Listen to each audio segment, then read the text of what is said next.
All right, Stone Pony, thank you. And once again, good afternoon, everyone, and welcome to White Sox baseball right here on Comcast Sportsnet. So happy you could join us for the rubber match of this three-game set. Ben Francisco gets set to lead it off for the Indians, who come in at 24-34, hitting at .268 as a club with a 5.25 ERA. And the first pitch of the ball game, taken for a strike. Bartolo, 153 up, 102 down. He is plus 51 in his major league career. You know, that's a pretty big number because usually you see a guy 10, 15 over 500. You say he's had a successful year. Anything over 50 is a great career. That's up high. Well, he's a former Cy Young winner. Yeah, that's not all shabby. That's pretty good on your resume. There's my partner. Won that award back in 1980. Difference is Bartolo had a 98 and 99 mile an hour fastball. That's not fair. Yeah, but you had a 67 mile an hour curveball. Had a few of those. Full count to Francisco. Jamie Carroll in the on deck circle. He's a good handler of the bat. He did not go, so he walks the leadoff man. Wrong guy. He's 9 for 10 in stolen bases. Also not a good way to start because Carroll can handle the bat. It's a good hit and run situation for Eric Wedge. Indians come in 7 games in back of Detroit, but they're 9 back in the loss column.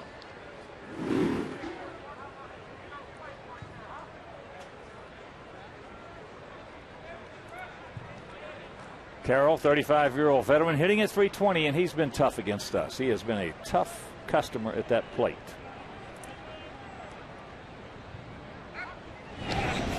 Throws it away. Now he's going to go to third. Here's a peg by Konerko. Cut off throw, and he is safe. So he compounds the mistake of walking him with throwing it away. A 2-base error.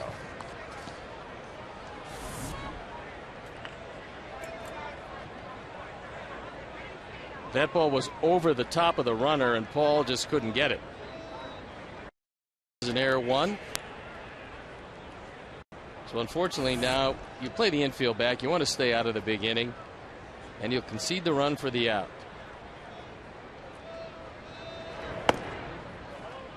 That's taken up high by Carroll. Jamie 2 for 4 with an RBI yesterday. Last year for the Tribe hit .277 with a home run. He drove in 36. And this is not going to work. Falling behind guys. No, most unusual for Colon because you can't hit his fastball these days, but he usually has very good control. Not so this afternoon.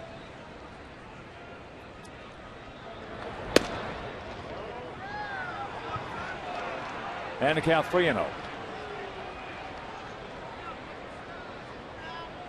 Victor Martinez on deck.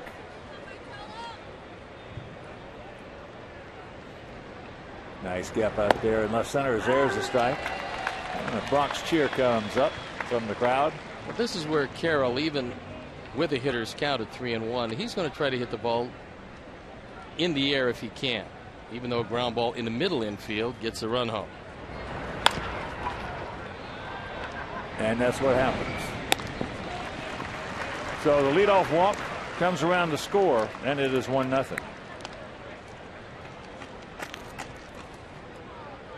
On the 36th error of the year for this Sox defense, which has been a little too generous for Ozzy's liking, Indians go on top.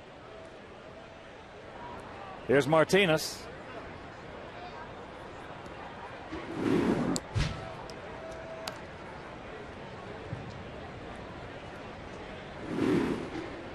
Victor, a switch hitter, hitting at .342, 9 homers. He's driven in 40.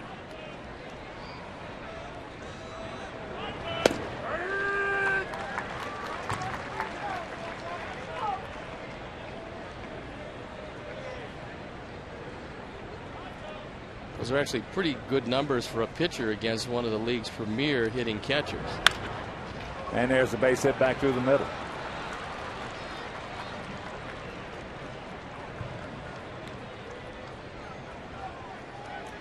So, I'm going to start here to this ball game, the rubber match of this 3-game set. Cleveland won the opener 6-0. Then yesterday, Gavin Floyd really pitched well. Sox won it 4-2. And here's another tough customer at the plate, Shin Soo Chu.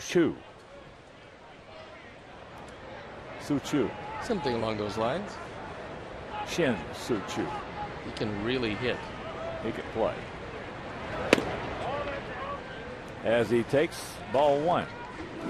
Chu's grounded into 6 double plays this year. Despite the fact that he's got pretty good speed, but he does hit the ball hard.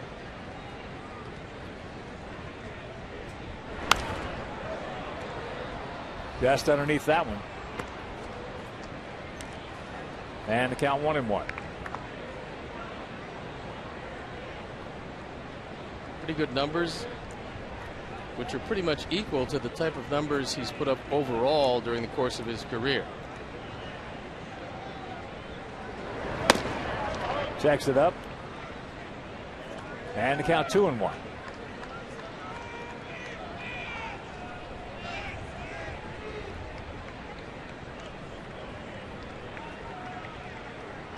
Outfield about equidistant, spread out slightly to the left. And that'll even the count at 2. There's one just out of the reach of the LG Skyline Club seats.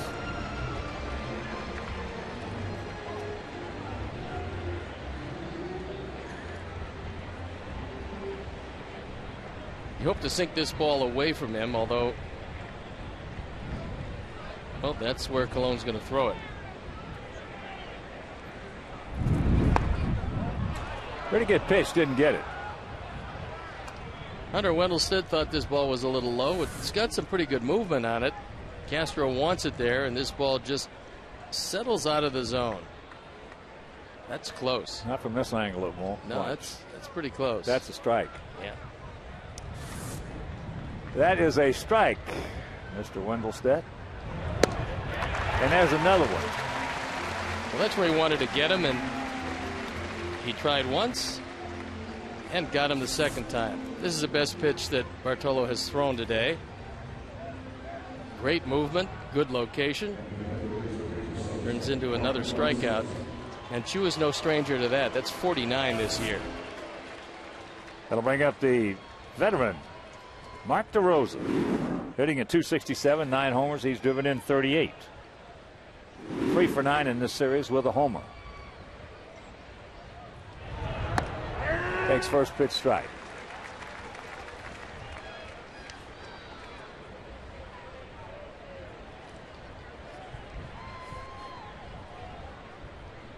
.69 as we speak. Hits him on the fist, eats him up. Paulie makes the call, has the ball, and it'll retire the side. But they come up with an unearned run. And after a half inning of play, it's the Indians 1 and the good guys coming to bat.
Scotty Pods has been doing a great job leading off. Alexei Ramirez in the 2 spot. Jermaine Dye back in the lineup hitting 3rd. Paul Konerko hitting 4th.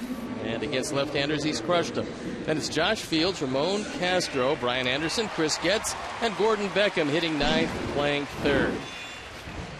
The Lowe's defense and how they'll set up is Chu, Crow, and Francisco. Then DeRosa, Villabuena, Carroll, and Jimenez with Shopik behind the plate, and David Huff on the hill. And before we show you our picks to click, you at home select yours. As here's Scotty Pods hitting at .298 on a 5-game hitting streak.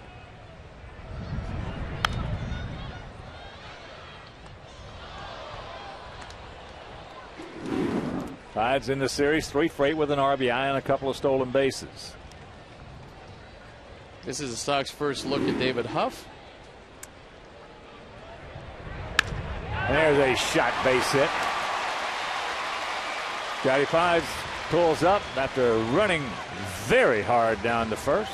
And you have to love to see that, because if the outfielder mishandles it, Scott winds up at second base. Or if he nonchalants it. Yep.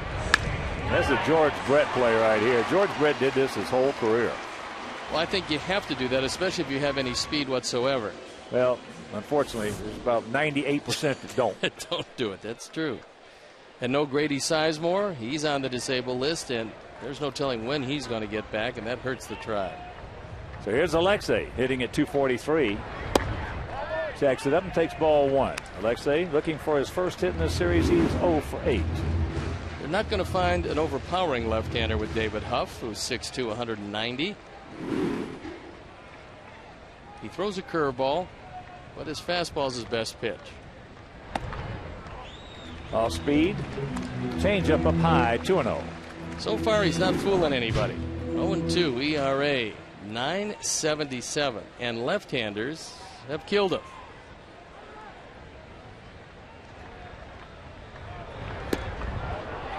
Takes the bunt, takes the ball, and the count 3-0. Don't help him out. Huff was selected as a sandwich pick between the first and second rounds in the June draft of 2006. He was the 39th pick overall, and that draft is coming up on Tuesday. There's the strike. Huff out of Huntington Beach, California.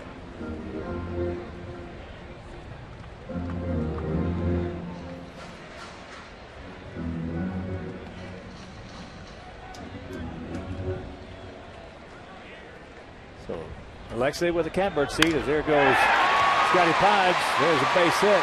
Now Trevor Crow very quickly getting in there. So Pods, even though he was on the go, had to pull up at second. Well, that was the bad break, and the bad break was that Ramirez hit the ball so hard and right at Crow that instead of runners at the corners, there's runners at first and second. This looked like a fastball that he tried to turn over, but Alexei gets a good piece of it, drives it into center field, but at one hops Crow.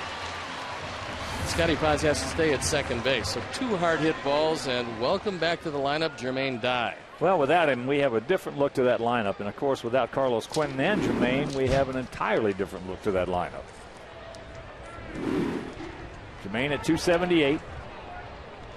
As Jamie Carroll's going to hang close to the bag right there, which suits Jermaine just fine.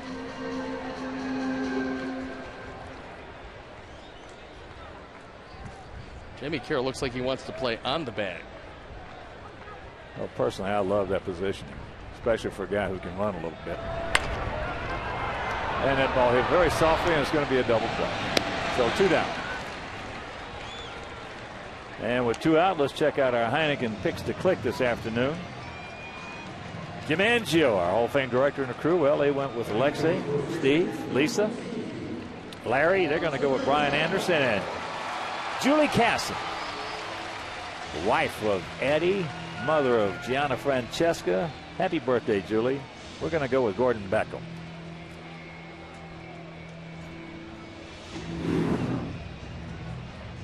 So here's Paulie. Paulie, right man, right place, the right time.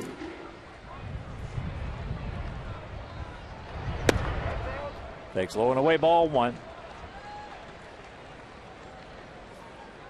Outfield there, deep, especially Crows. Wow. He is real deep. Well, it's called play deep and cut across. That ball hammered but foul. Crow's got real good speed, so it's not like he can't go back, but apparently he feels more comfortable coming in. I mean, this is a guy that in his minor league career stole 29 bases one year, 28 another year, so he does have decent speed. Well, they'll tell you how they feel about their defensive skills and where they position themselves. If he's playing back like that, he doesn't like to go back. Nope. If he plays in real close, like a Dwayne Wise, they'll tell you he does not mind going back at all. Vernon Wells. As a pitcher, what did you prefer? I preferred them to play in because I felt that more balls were going to fall in front than go over their heads, and many times when it went over their heads, it went out of the park. That's out of play to even the count at 2. That's up in the LG Skyline Club seats. And it was an old Baltimore tradition. Started probably before Paul Blair, but certainly he used it. Al Bumbry used it. They figured that if you play shallow, you're going to cut off the majority of base hits. Oh, you're going to get burned every now and then, but for the percentages, no question about it. There's no doubt about it. Andrew Jones, who's been the best of his generation, maybe plays as shallow as anybody. That ball hit into center field, and that'll do it. So we get the first 2 men aboard and can't do anything with it, and it is 1-0 Cleveland.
They've got to improve on that 500 record here at U.S. Cellular.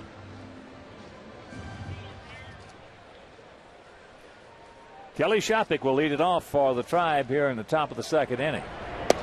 Takes first pitch strike. Shopik 0 for 4 in the series, 0 for 3 lifetime off Bartolo Colon.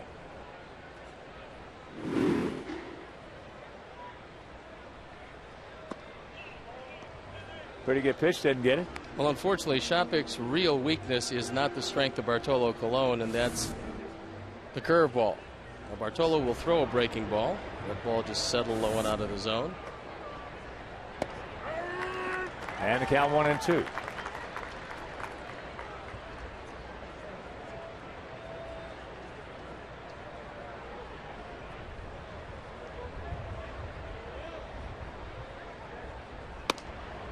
The last thing you could call Bartolo is a breaking ball pitcher, and the last thing you can call Shopik is a breaking ball hitter. It's true.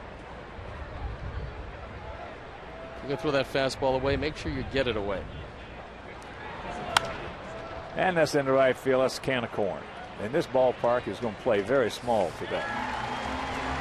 Book a White Sox group outing or party area today. Save on each ticket for a group of 20 or more fans, whether it's a warning track, fan deck, or individual game diamond suites. Book a group outing or party area today. Call 312-674-1000 or visit whitesox.com. Chris Jimenez.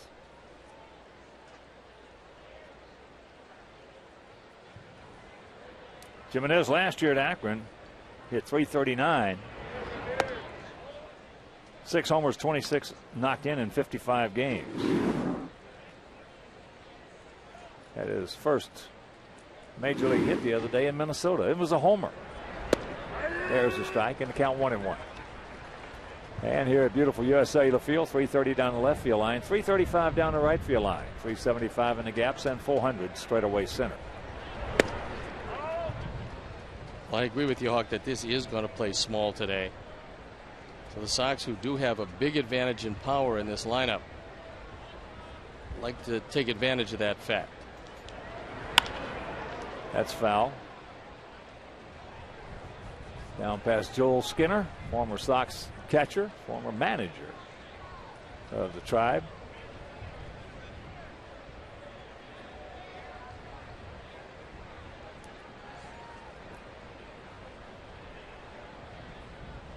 One nothing bad guys here in the second.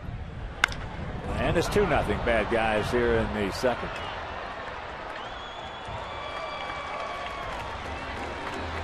Two hits, 2 runs batted in for Jimenez, who was a 19th round draft choice in 2004. He showed some power in the minor leagues, and he's showing some power here. Bartolo got that fastball where he could get a good piece of the bat on it, and the Ford home run replay shows you the location. It didn't move, it stayed on the inner portion, and it was gone.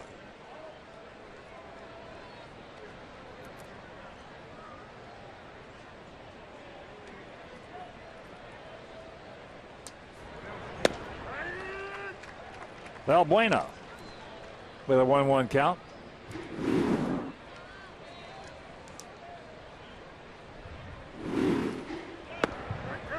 And a count 1-2. Valbuena's fallen into the category of a lot of guys that are slap hitters, and that he hits too many balls in the air. Well, this one is long enough right here. It is 3-0. It is 3-0. That's his first home run, and in this homestand, that's the third time where opponents have gone back to back. Bartolo's fastball is real straight today.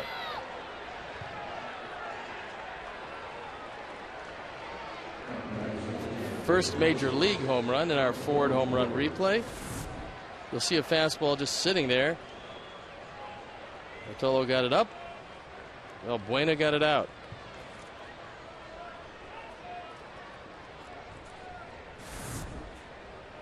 So here's Trevor Crowe.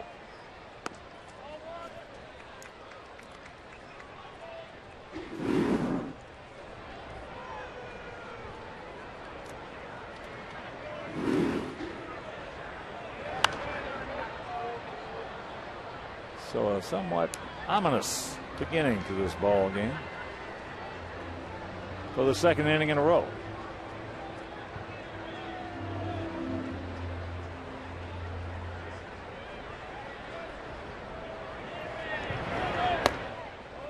And the count 2-1. Crowe was another of the first round draft choices by these Indians, a 14th pick overall in the 2005 draft.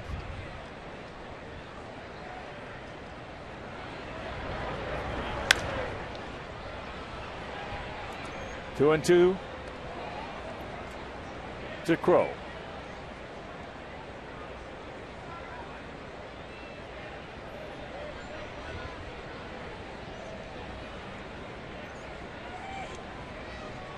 Outfield, equidistant, spread out slightly to the left. Beckham. Even with the bag at third. Meanwhile, that's to second. And there's out number 2.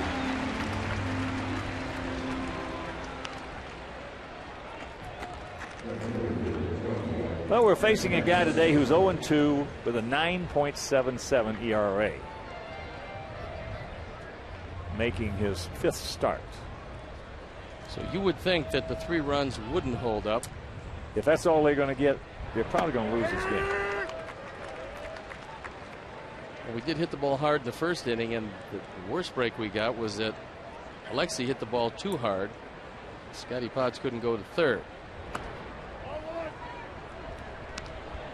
Francisco walked and scored. He walked, and then Bartolo threw it away, and he went all the way to third. And the count 2-1.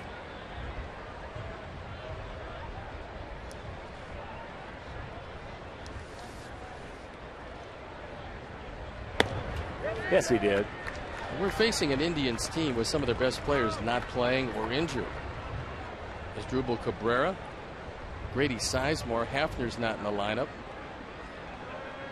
That's a lot of firepower gone. Johnny Peralta not playing today.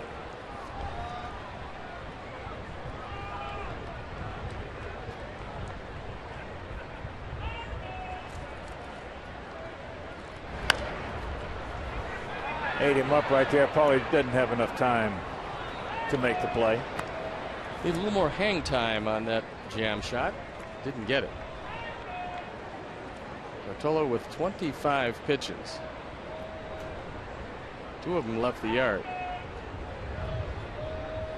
23 of them stayed in the park. Optimistically, yes. He gone. And that'll do it. The back-to-back homers by Jimenez and Valbuena. It is 3-0 Bad Guys.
Today, Stone Pony and both those didn't need any help. No, but a couple of the most unlikely of the Indians hitters hit it out of the ballpark. That shows you Bartolo might not have the best stuff, but they should also get to a guy with an ERA of 9.77 coming in. We said that the entire Oakland series, however. But those guys had better day stuff. after day. Yes, those guys had a little better stuff, but you never know with Huff. Josh Fields takes strike 1. Josh, a couple of hits yesterday. One of them left the premises.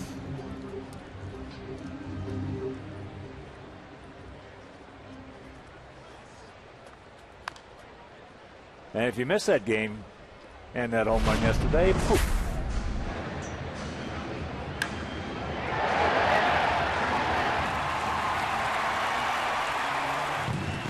Number 3 for Josh. He now has 21 RBI. And the 0-2 pitch. Jimmy Sowers got one up and out over the plate. And Josh hit it a long way.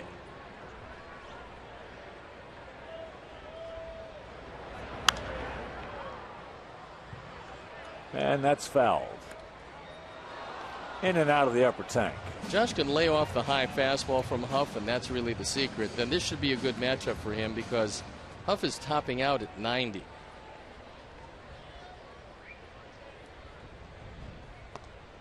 Checks it up, and the count evens at 2. Other action shows Baltimore at Oakland, San Francisco at Florida, Minnesota taking on the Mariners in Seattle, Philadelphia and the Dodgers in Los Angeles, as that's up high, ball 3. Detroit, as we speak, bottom of the 5th inning, leading the Angels at Comerica Park 4-3. Top of the 5th in the Bronx, Tampa Bay and the Yankees are tied at 1.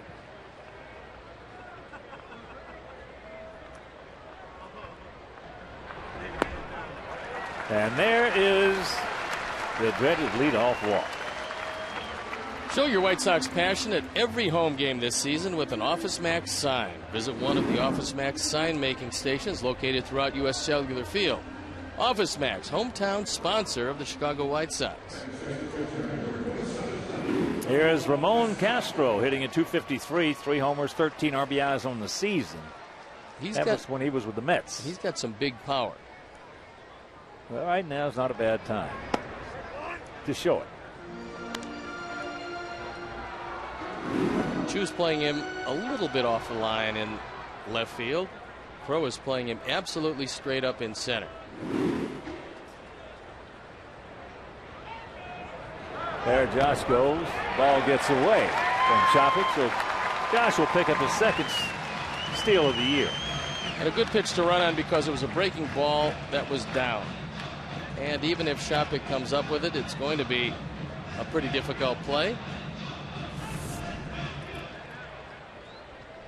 Running on first move, and Chapik can't come up with it. Every time you get a ball in the dirt, it's going to be real tough for the catcher. The 1-1. Way outside.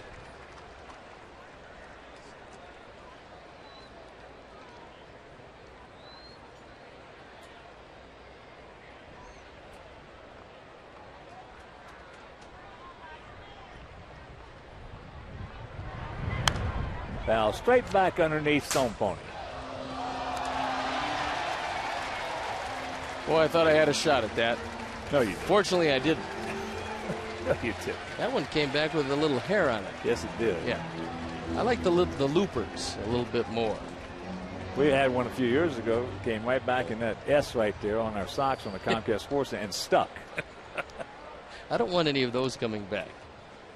Max Ordonez fouled it back.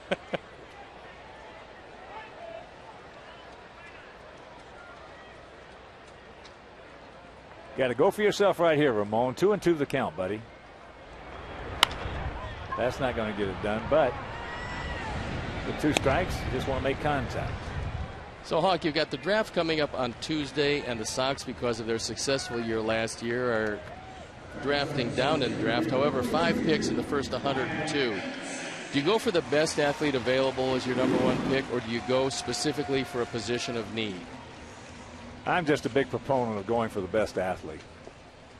And wherever he fits into your organization, he'll fit in? Yeah, because at that spot, you're not going to pick up a whole bunch in the pitching department. But I'm also just a big proponent in drafting every pitcher that you think has a chance to get to the big leagues. Well, as we know, it's Steven Strasburg and the rest of the draft, and the Nationals will take him #1. But this isn't a very deep draft. This is going to be a challenge this year. You know, a lot of people don't talk about this, but to me, the draft is really, if you have a good one, great. Chances are you're not going to have a good one. Chances are you're going to have a mediocre one. That's just the way the game is with the draft. But it boils down to the general manager. That's what it boils down to, in his staff, and how much confidence he has in his scouts. And Kenny has been very, very good at plucking away other teams' prospects that have played well. Well, there's the difference, because if you're not drafting your own, make some good trades. And that's what Kenny has been able to do in many instances. And also, you know, when you talk about pitching talent, Kenny has a tremendous advantage because he's been with Don Cooper so long. They know one another very well. And Kenny's got a pretty good idea that he can take another organization's once highly thought of prospect who's fallen on hard times for whatever reason, bring him here, and Don Cooper is going to make him better. And he's done that time and time again.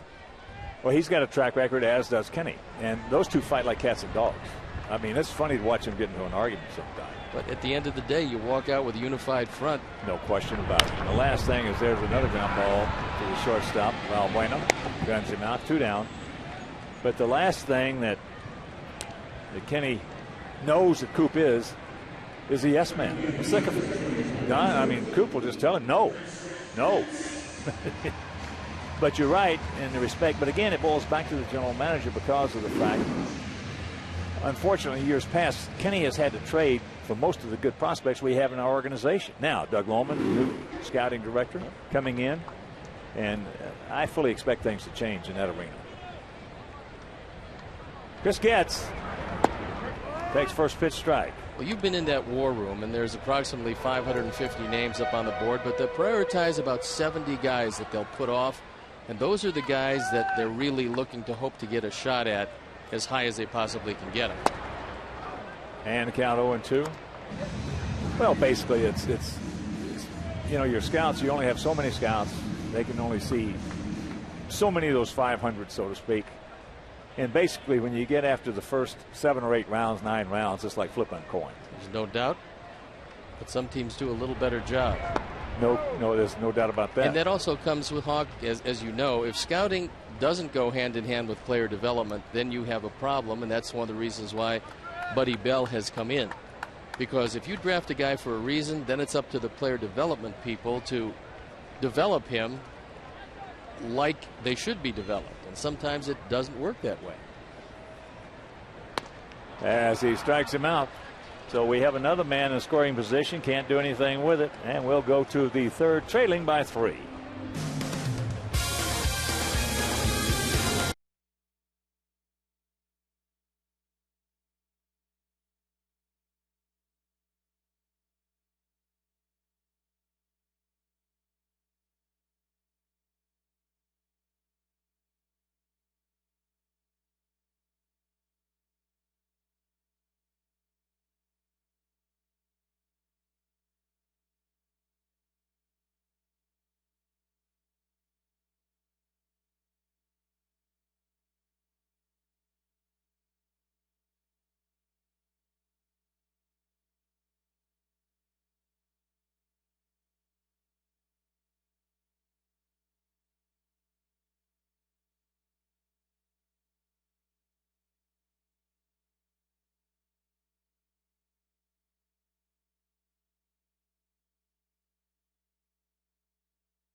For the Bulls Sox Academy. And Larry, we've got a little basketball to talk about, and what's coming up? Well, actually, Steve, first of all, thanks for having me.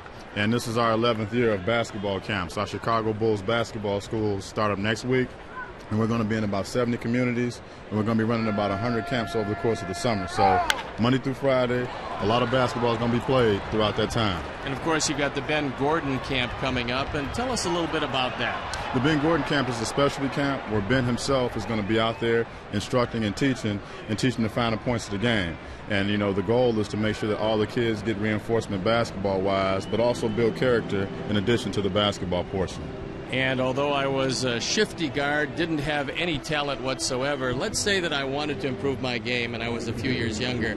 How do I get in touch with you, and what do I do? Well, you know, first of all, you can call 630-PLAY-BALL. It's very easy, you know, play ball. And then our website is bullsoxacademy.com. So again, you can register online, or you can call and get more information about registering.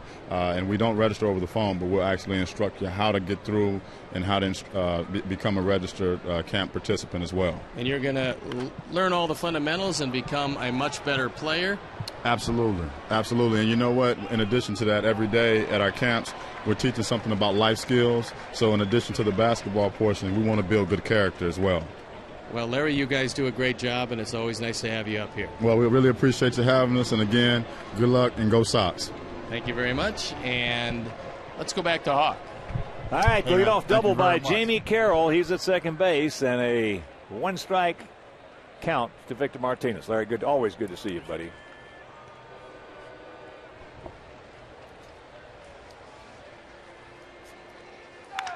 That'll get the job done. That ball smashed down to Konerko, and that's out number one. So Martinez, who singled back in the first, now 1 for 2, and that'll bring up Shin Soo Choo. Struck out swinging on a bad pitch, a 3-2 fastball away.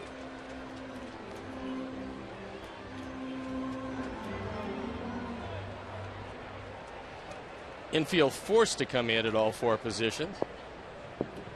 3-4-0 for them. 0-2-1 for us. That's up high. Boy, Jamie Carroll. He's just been a pain in the behind for our pitching staff since he has been in that Cleveland uniform. Well, really, Hawk, to all pitching staffs, wherever he goes, because he makes a lot of contact. He's one of those guys that can play just about everywhere. And when you put the bat on the ball, and he does that, certainly, you're going to be real valuable. Well, that's the reason he's been a pain in the behind. Yeah. As that's popped up, stay in here. Gordon making the call. He's got the ball, and that's out number 2. That's a big out, because when you fail to drive home a man from third with less than 2 outs, that's a point of pride for every hitter. But that's a pretty good pitch on the part of Bartolo. Hey, and that's a big out in the psyche of this particular ball game. If he goes to third with 1 out and they can't score him, rather than being 4 up, now we say, hey, okay, let's settle down and get some runs. The less pressure you can put on your offense, the better they're going to perform. And everything is self-induced.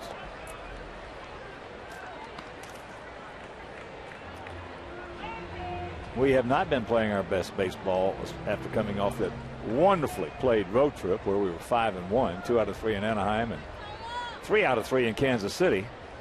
So far, 2-4 here on this critical homestand. A big homestand. Big homestand.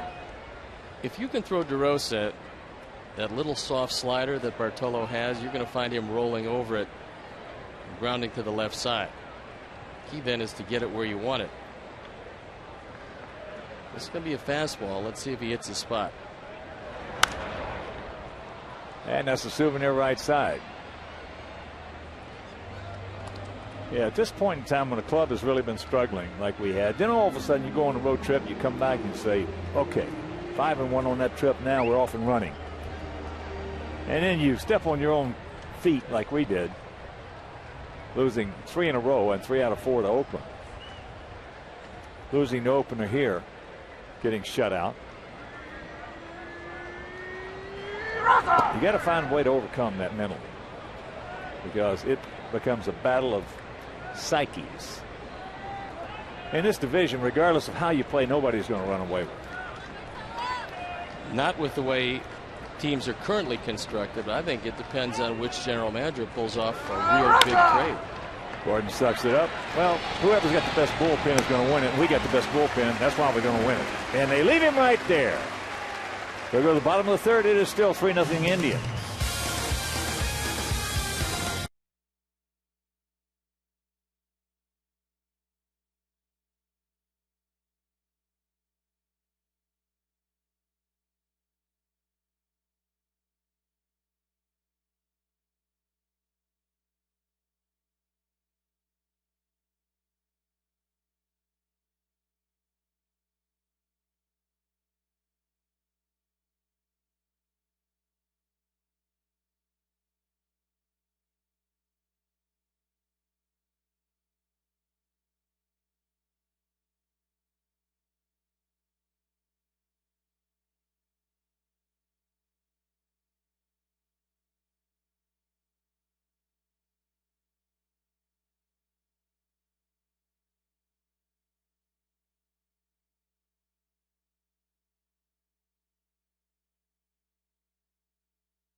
Detroit Tigers. Now coverage starts with Felco. White Sox pregame live. It's the White Sox and Tigers in high definition. Tuesday night at 6:30 on Comcast Sportsnet Plus. Fans' best friend. Gordon Beckham looking for his first major league hit. He is 0 for 6. And two rookies going head to head. Let's see if Gordon can get the measure of David Huff.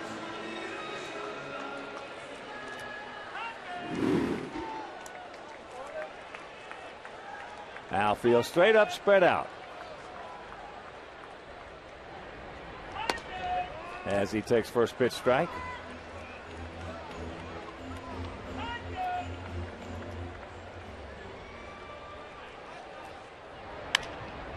That ball hit into right center field. Go now backing up. If you can't watch your White Sox on Comcast Sportsnet, you can always catch the game on your computer with MLB.tv. It's the ultimate baseball experience featuring 100 out-of-market games a week live on your computer. For more details, visit WhiteSox.com, where baseball is always on. Scotty Pods laced a single, a sharp single, right back through the middle.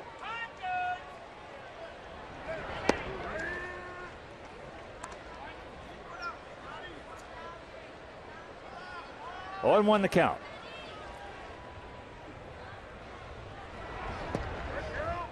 Oh, and 2.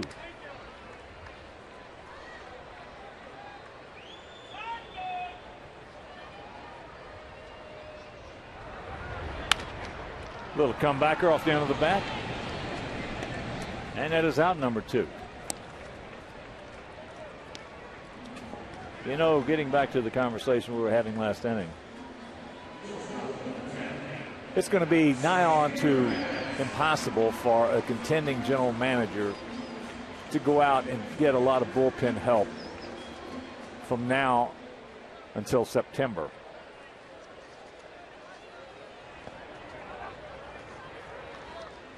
It's hard enough to build one over the winter, but it is doubly tough to build one during the season when you've got so many teams, as that's hit foul off the end of the bat. You got so many teams, though, that are going to be involved in the race. Well, you just have to be prepared to be extorted. I mean, certainly Washington doesn't have a whole lot of help in their bullpen, but Houston might have somebody they might be interested in giving up. Colorado certainly at 14.5 games back, and Arizona would give up somebody. The question is, what are you going to have to pay for it? In Hawk right now, you're going to have to pay 150% for 100. Well, you might even have to go a little higher than that. Possibly. You might have to go $2 to the dollar.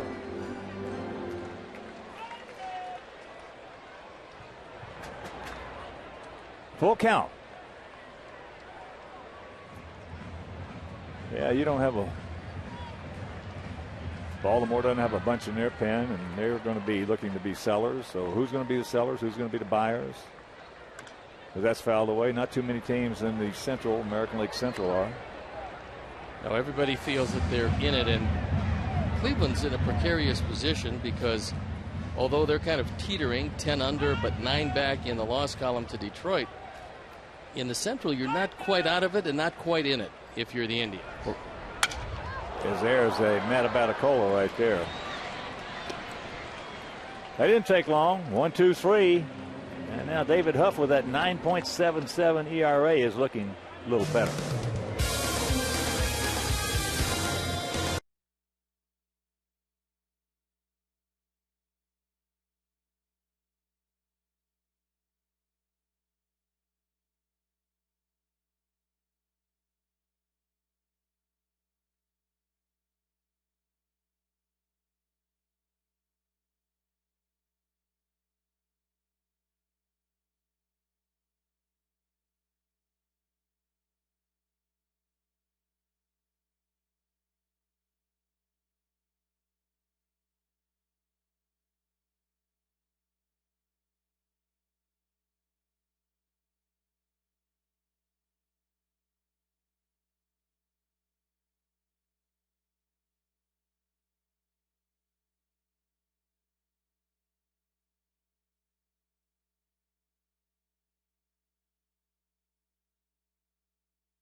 And the Aflac trivia question. What pitcher that played for the White Sox in 95 and 98? Ball hit deep into center field.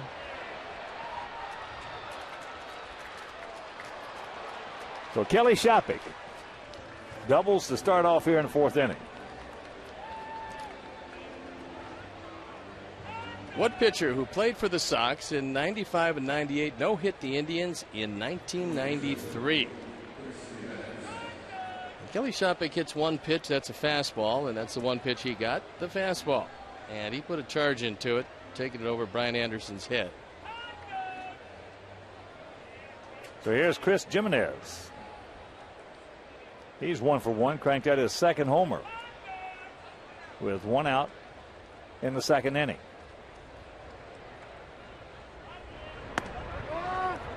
Take strike 1. Rotolo's trying to induce him to hitting a ground ball to the left side to make sure that Shopik, who doesn't have great speed, doesn't advance. But if you're going to get it in, get it way in.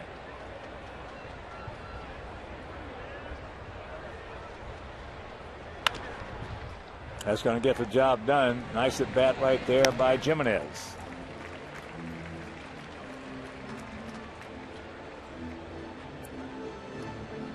That'll bring up Luis Valbuena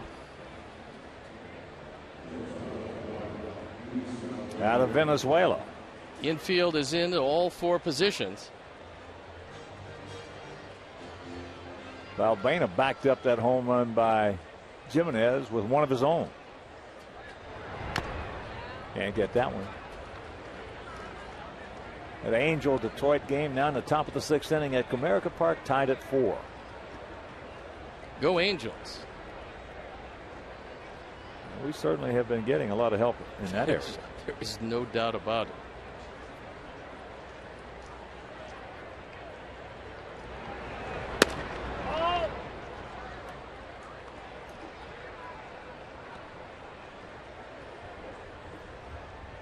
Three and a half games back to this point, 4 back in the loss column. Detroit coming to town for 5, and they're coming tomorrow, folks.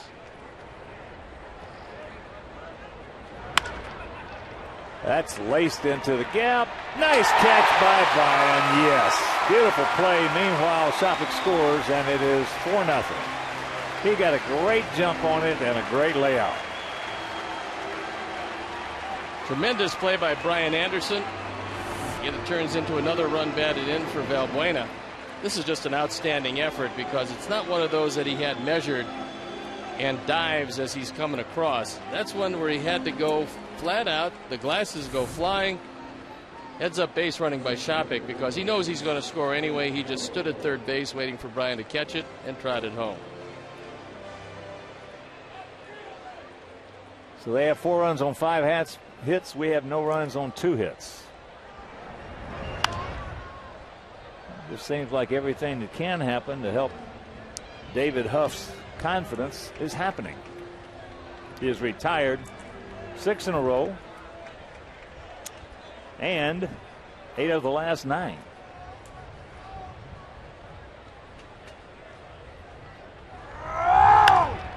There's a base hit.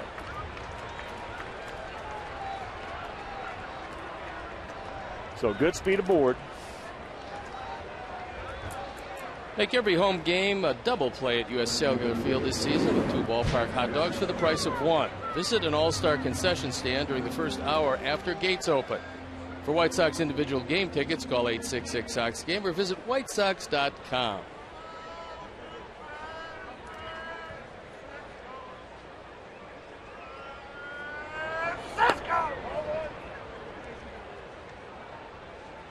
I would think that with just a 4-run lead, and I say just because it's still a very lively ballpark today, you've got to keep a close eye on Crow because he is a base running threat. And Bartolo almost threw another ball away at first base. He started the game doing that with Francisco, and it cost him a run. That ball was in the dirt, and Paulie made a great stop. Don Cooper looking on. Can't be real happy with that. So if he makes a decent throw over there, he's probably going to get it. He's got a big lead.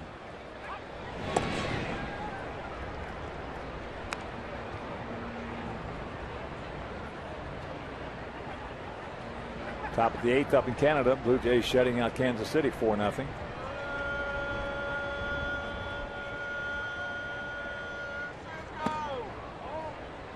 Let up pitch. And the count 2-0.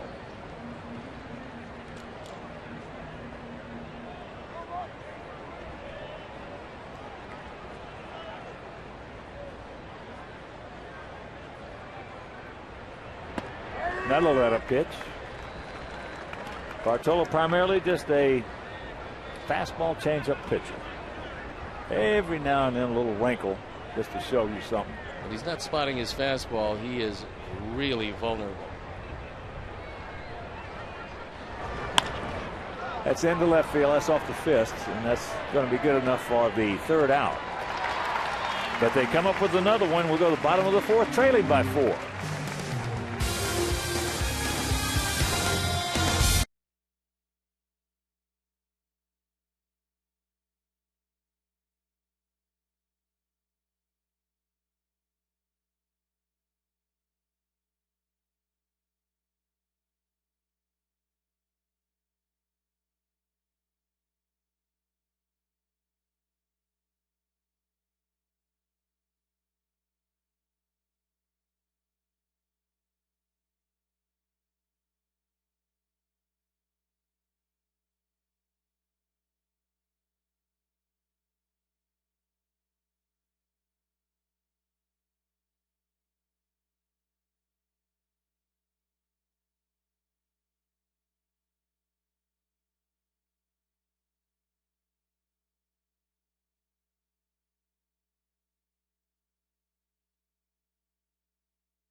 Five and 8, no hit the Indians in 1993, and the answer, Jim Abbott with the New York Yankees, September 4th of 1993. First pitch strike to Jermaine Dye. Jermaine 0 for 1, hit into a 6-4-3 double play in the first inning. That was after Pides and Alexei both singled.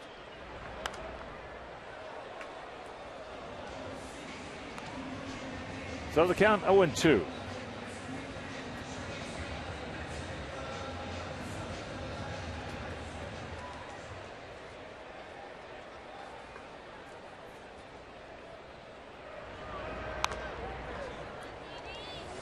And while we have a moment, we'll send out a big White Sox hello and congratulations to Elizabeth Struben and St. Christina's graduating class of 2009. Mr. Nepper would be proud. Congratulations.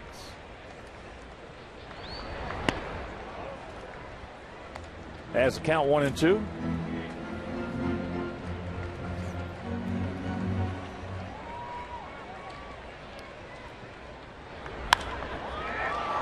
Ball just muscled. Right size, wrong shape.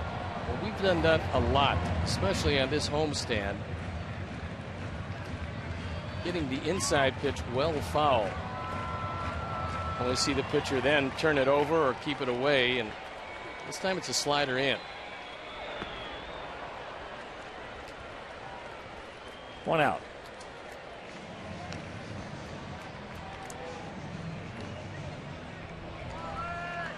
So here's Paulie. Paulie went out to fairly deep center his first trip. Peltz came in with 4 starts in a total of 15 2/3 innings, so he wasn't fooling too many people, and he gave up 4 home runs in those 15 2/3. So it can be done against him.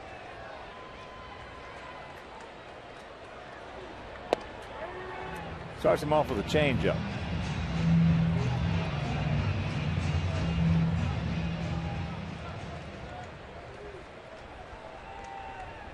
Outfield, spread out, bit of a gap in left center as he turns that one over.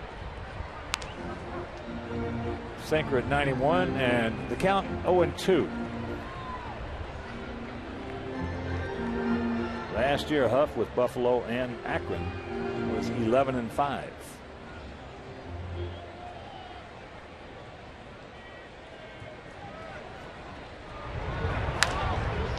And that's into right center field. Cannot make the play. Paulie finally catches a break. He's been hanging out line drives all over the ballpark, coming up empty. And right there, Francisco took a little circuitous route. I think he thought that ball was going to be a little more shallow than it wound up, because I think he cut straight across and couldn't get to it. In fact, he came up a good 6-8 inches short on that one. Nice diving attempt. And Crow does a nice job of backing him up. So Paul winds up with a double. But Hawk, they say it all evens out. It doesn't. Yeah, what hurts? It doesn't all even out, huh? Not hardly.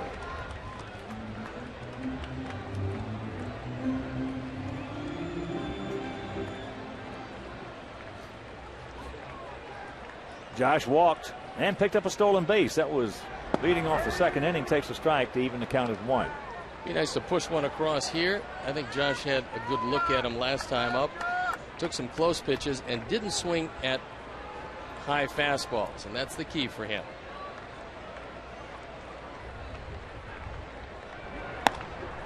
That's a high fastball. 2-1.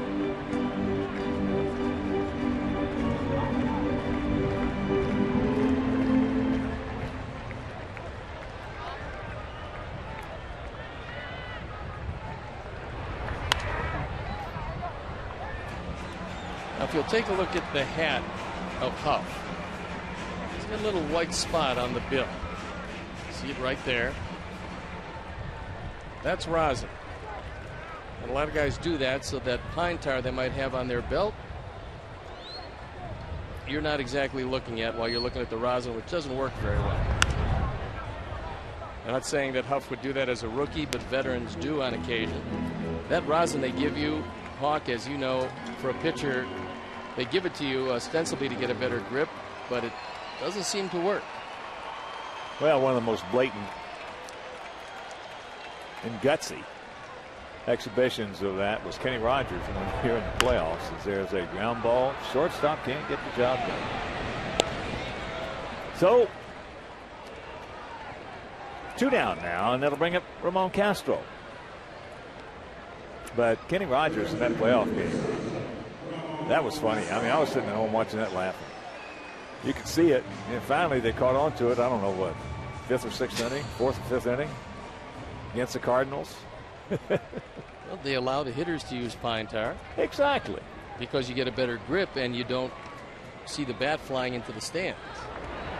Well, the White Sox in years past had a guy who was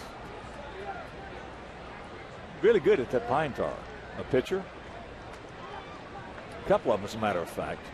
But their names will remain anonymous. Well, it just tightens up the breaking ball a touch. And what it does, too, is it acts almost like a spitter. When you throw it with no seams. Comes out of there and just... As soon as you see it, you know what it is. Well, there was a great manager who was a man that you really loved that, along with his pitching coach, was a proponent of what he called a dry spitter, and he used soap on the inseam of the uniform. You don't hold it on a seam, and that ball would drop out of sight. That ball muscled out in the left. Stretch, get back there. Not enough. He got it inside on him. Just enough, and it'll retire the side. So the 1-out double by Konerko goes for naught, and it is still 4-0.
and begin with great matchups against the Dodgers and Cubs. Full season weekday and weekend plans offer the best seat locations, the lowest prices, and the most benefits. Call 312-674-1000 or visit whitesox.com to reserve your seats today. 4-0 bad guys here in the top of the fifth. Jamie Carroll to lead it off. He is 1 for 2 with an RBI. Takes first pitch strike. Texas leading Boston 5-3, top of the fifth at Fenway.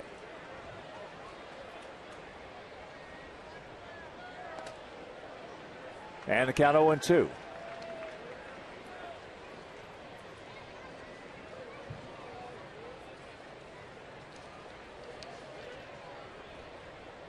St. Louis leading Colorado 2-1. That game in the top of the fourth in St. Louis.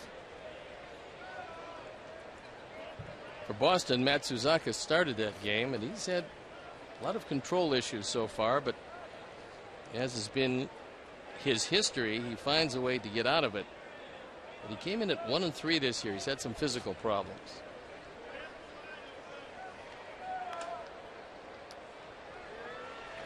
Gets.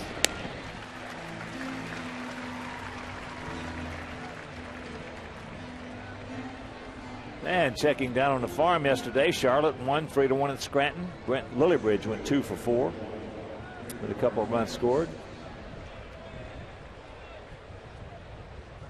Birmingham, they're 37-18 and first by 6 games. They won 6-1 at Montgomery.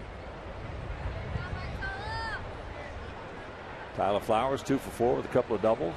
Jordan Danks, he's wearing it out. As Martinez, Victor takes outside ball 1. C.J. Rutherford went 2 for 3. He's been wearing it out. Lucas Harrell was the winner. 8 innings, 2 hits, no runs. He's 7-2 and leads that league in wins. I think what's surprising to me is Jordan Danks started in A-ball, was hitting the ball exceptionally well. They moved him to Double-A. He's hitting the ball even better. He's 6'4" center fielder with good speed and big power. And can catch it. And can catch it and go get it. 2-1 to Martinez. Jordan hitting at .354 down there, 96 at bats. Martinez! Stay in here. Jermaine back at the fence. No, too much. It is 5-0. That is the third home run for Cleveland. This Indian team came into this game with most of their home run hitters either disabled or on the bench today. You'd never known it by the way they're swinging the bat. 2 for 3, 41 runs driven in by Martinez. And here's our Ford home run replay. It's a towering fly ball on a fastball right down the middle. No movement, not much deception, and no chance for Jermaine. 2 takes ball 1. He's 0 for 2. Also down at Birmingham, David Cook, who got off to such a horrendous start, has been bringing it on lately. He's got his average up to 240, but he's leading that club now in home runs. He has 11. He didn't have hardly any 3 weeks ago. That ball hit deep. And back-to-backs once again. It is 6-0. It's the 4th time on this homestand that the opposition has gone back-to-back, the 2nd time in the game. And Chu hits his 8th, 33rd driven in. He's just a good-looking, solid player. And our Ford home run replay is another fastball that stays about belt high. Chu is just a good player.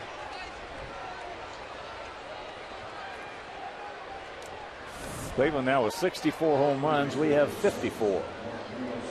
But it is a 6-0 Indian lead. And here comes Coop. He's got to kill some time because the bullpen just started to get loose.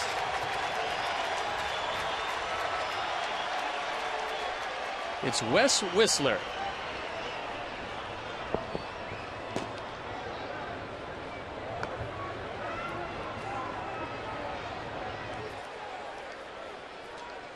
And while they're out there, we'll tell you the pitching matchups for tomorrow and also the 5-game series with the Tigers in 4 days. Doubleheader, split doubleheader tomorrow.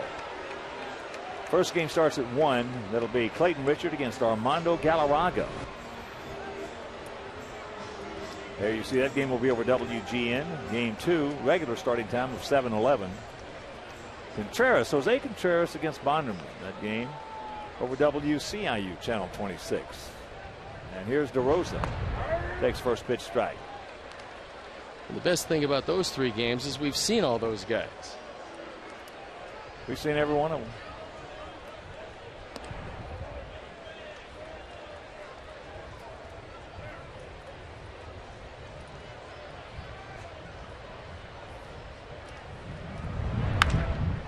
And that ball hit deep into right center. Jermaine makes the catch. What a nice play by Jermaine Dye. Going deep into right center field, taking extra bases away from Mark DeRosa. And that one stayed in the park. Didn't stay in by much, but by about 1.5 steps as Jermaine gets it. No sooner does it nestle in the glove, then he hits the wall. Good effort by Jermaine. That came an eyelash from being the 3rd home run in a row. Jermaine's done a whole lot of that this year. He's played a pretty solid right field. So here's Shopik. That ball hit hard but foul. Shopik is 1 for 2. A double deep into center field over the head of Ryan Anderson.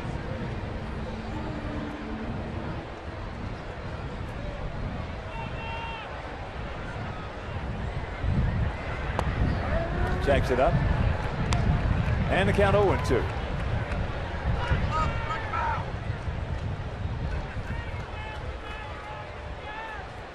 Bertol's about to deliver his 88th pitch. He gets him way upstairs, but back-to-back homers by Martinez and Chu, and they lead it halfway home by a dozen.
Garfine, thank you. 6-0 Bad Guys. Here in the bottom of the 5th inning, it'll be the lower third of the order. Anderson, Getz, and Beckham to face David Huff. Takes ball 1. Bryant's tried to hook everything, and consequently he's grounding to the left side a whole lot.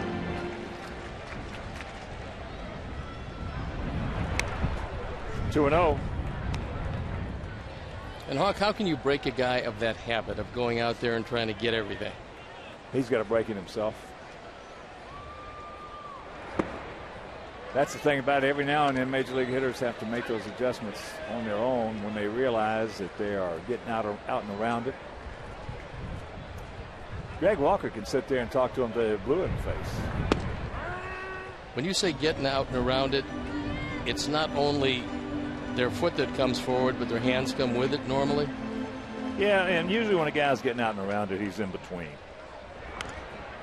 As that's fouled away, which Brian has been in between full count, which he has been in between, I mean, virtually all year.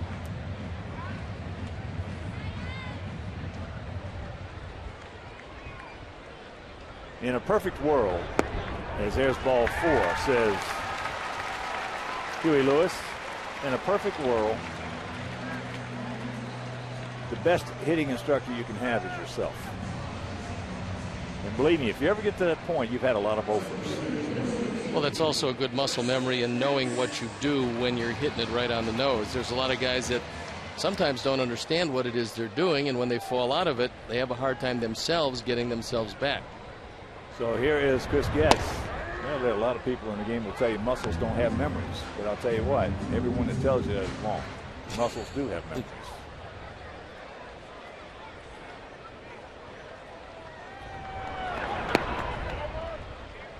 One and one to count. Chris struck out his first trip. But left-handers generally have done a pretty nice job against Huff. Let's see if Chris can get the job done and we can get some runs up there. And a count 2-1. When you come in 0-2 with a 9.77 ERA, somebody's been getting the job done.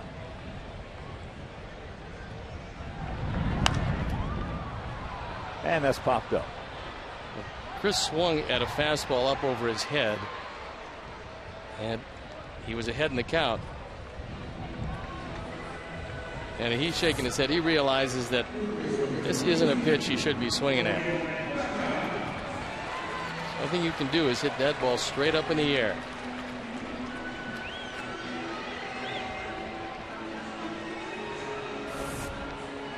So here's Gordon Beckham.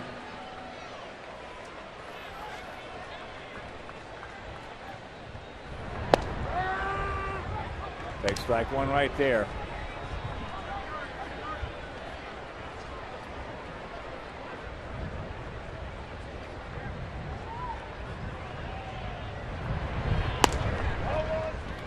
And that pitch, let a pitch outside. Gordon out of Atlanta, Georgia, 22 years old.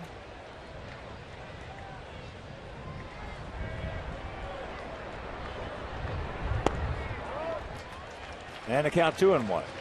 He's finally got a hitter's count. That's something that young guys don't often get because they get over anxious. So he should get something pretty good to hit, although it's going to be a changeup.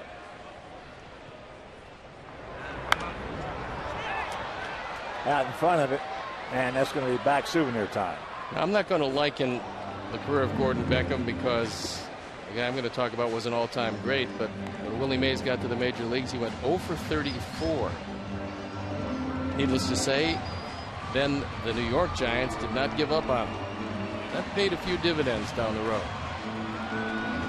Robin Ventura, when he first broke in, went 0 for 41. Kept on running him out there, apparently.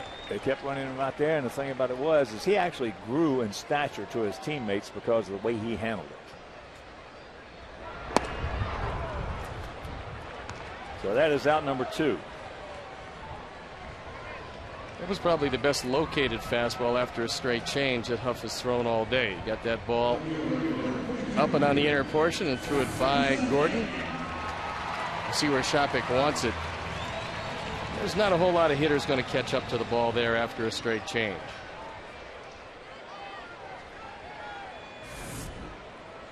Here's Scotty Pods. He's 1 for 2. Takes a strike. Well, his last 2 at-bats, the only 2 at-bats Gordon's had in this game, he has taken first pitch fastball right down the middle. And that'll tell you that he is trying to implement some age-old philosophies of when you feel like you're so anxious up at the plate, and that is stay back, look at a pitch or two. So it's the rock or the hard That's place true. to catch 2-2. Well, there's been some great hitters who've been first ball fastball hitters, and if you throw them a first ball fastball, it doesn't really matter where you throw it. They're probably going to hurt you, but a lot of those guys have had a couple of rodeos before this one. 1-2 pitch. Well, Cooperstown is full of guys who stood on top of the plate, and Cooperstown is full of first ball fastball hitters.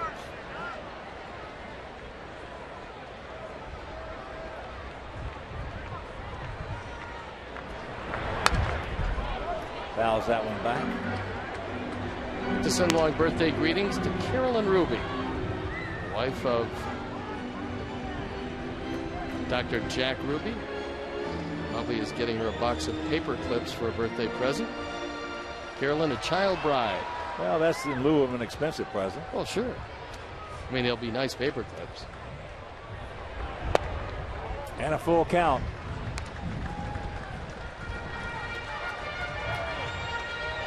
We have 3 hits. The first 2 guys in the bottom of the first, Pides and Alexei, both rip singles back through the middle. Since that time, the double by Konerko last inning off this guy who was 0-2 with a 9.77 ERA. Well, second inning, a leadoff walk and a stolen base, only to see 2 ground balls to shortstop and a strikeout. And since then, the Indians have gone on a power binge. And that's ball 4. Well, if Alexei hits it out, things are going to look a whole lot rosier. Wes Whistler is probably going to come into the game. He's a guy that's been throwing in the bullpen. Let's see if Alexei can cut the lead in half with 1 pitch, because Huff had given up a lot of home runs, 1 every 3 2/3 innings before this start.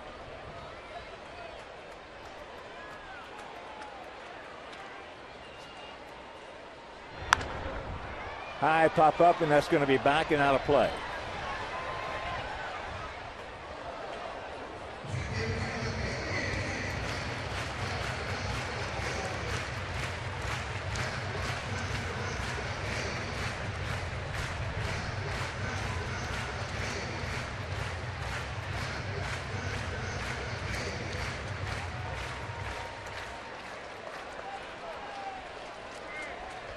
A 1-1 to count to Alexei.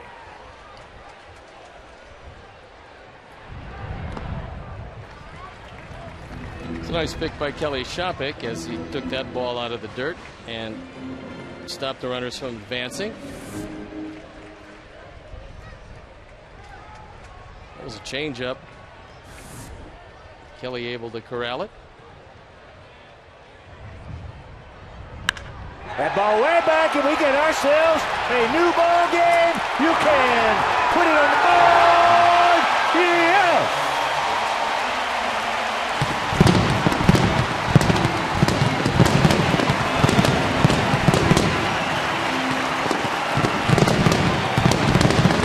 Number 4 for Alexei, and it is a 6-3 ball game.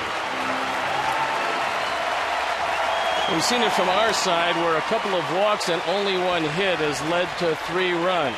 Now we see it with the good guys hitting it. And our Ford home run replay, it's a fastball. It's down and out over the plate. It's number 4 for Ramirez. He's driven in 26. It cuts the lead in half. And now things get a little more interesting.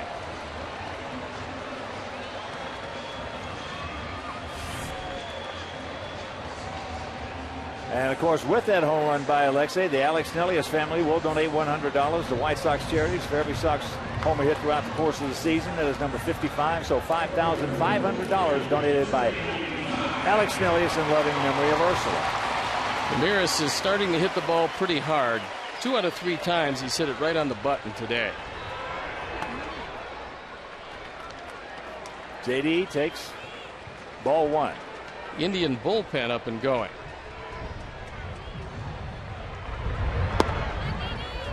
Two 2-0 the count.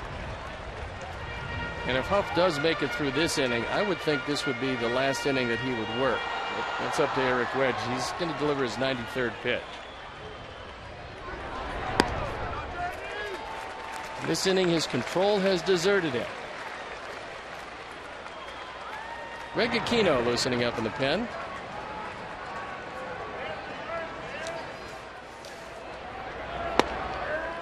There's the strike.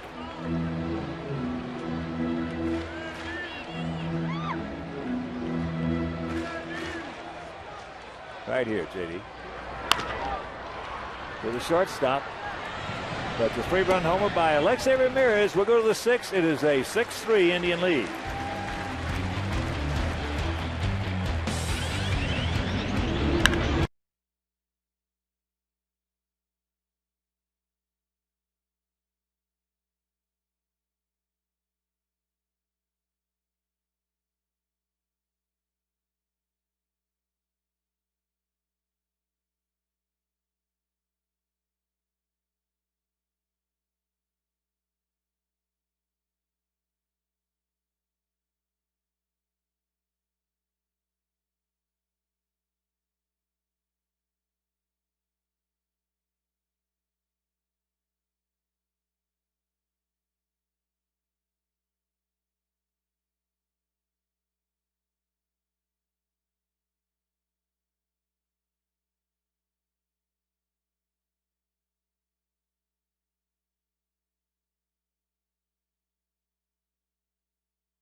Valbuena, great effort.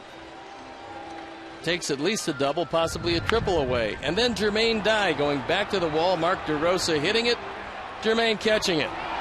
That's our Home Depot doing more on defense.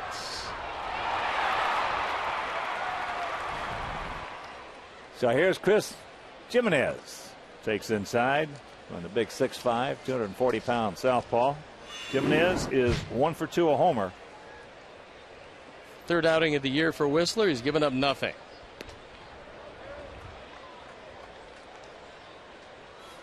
Two 2-0 the count.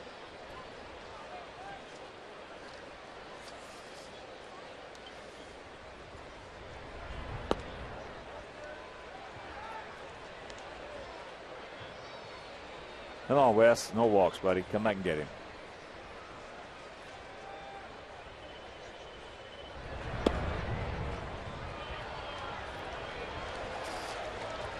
Come out to U.S. Cellular Field on Friday, June 26th, as Miller Lite gives one lucky fan a chance to pitch for $1 million. Miller Lite, the ultimate light beer.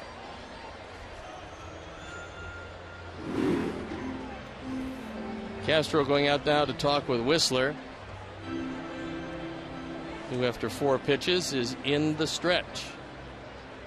And perhaps he can negate Babe Valbuena, who's hit a couple of rockets. Yes, he has. One of them out of the ballpark, and the other, that sacrifice bullet. Sacrifice flies. That's way outside. So that is 5 in a row off the mark. Very quickly, DJ. Real quickly.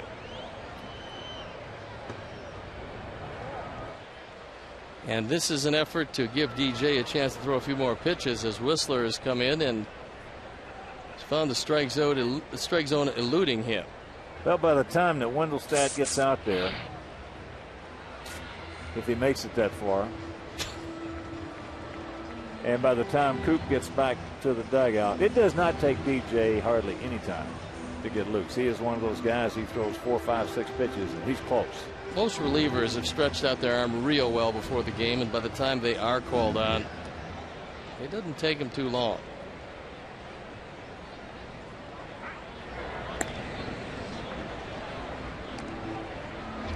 And a lot of times what a pitching coach will tell a pitcher who's struggling, throw a couple of times to first base. Give that pitcher in the pen a chance to get loose. And the count 2-0.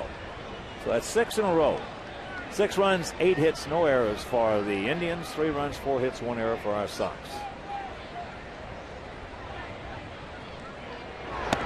Juan Nieves, and what Coop wants to know is DJ ready? Because he's going to come into this one.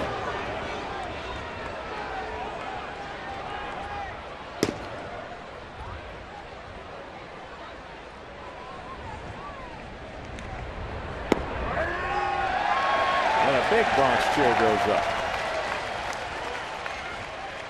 Valbuena knows he's going to see a fastball here. Let's hope it's in the zone. If he doesn't, we get a scoop. Let's hope it's in the zone. It's a line drive at somebody. It's not. So normally, if they don't think that Carrasco's ready, they send out the catcher, Castro in this instance. But I think that's going to be it for Whistler, who came on to walk 2 guys, and now it's going to be Carrasco to try to get out of it. So West faces 2 guys, walks them both. Field apart now. We'll be back.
.60 fans to a private party area conveniently located outside the Gate 2 ballpark entrance. Bring your own food or have it catered by the White Sox. Call 312-674-1000. Excellent editing by Joe Grew. Now DJ Carrasco comes into this one. Runs the first and second, nobody out. He's going to have to make some good pitches, and he's done that most of this year. Those are real impressive numbers. On for the 20th time, he's 1-0. 36 innings of work. He's got to deal with the bottom part of the order in Crow and then move to the top. But there's 2 right-handers in Francisco and Carroll. Crow is 1 for 2. He's grounded to second and single to left.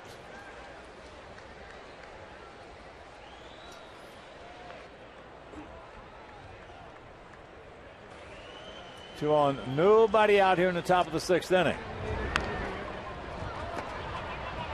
There's a bunt, gets the job done. Sacrifice 1-4. Very good bunt by Crow, although he bunted it straight ahead right at DJ. He bunted it softly enough so that he only had 1 play. So here's a guy with just 48 at-bats this year. And he's able to catch the ball with the bat, deaden it enough to leave Carrasco with only one play. And the infield in. As there's a strike to Francisco, who was 0 for 2 with a walk and a run scored.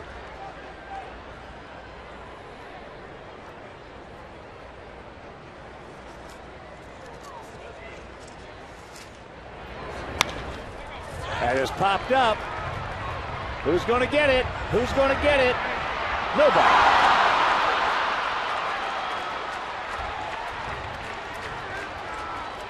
That ball was up there long enough. Probably should have been had, but the infield was in at all 4 positions. The easiest play would have been Brian's had he sprinted in, but he was fairly deep for Francisco. Does have some power. And I'm not sure if anyone called for it. Chris looking at Brian, Brian looking at Chris, and at the end of the day, nobody makes the play, and a run scores, and that's a big one.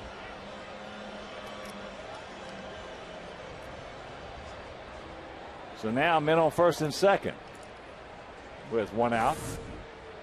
And here's Jamie Carroll, who is 1 for 3.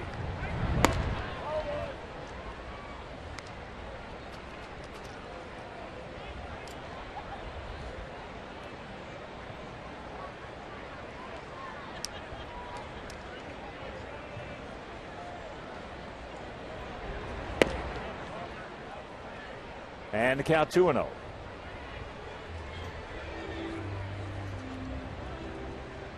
Victor Martinez on deck. And Chu in the hole. Gap out there in left center.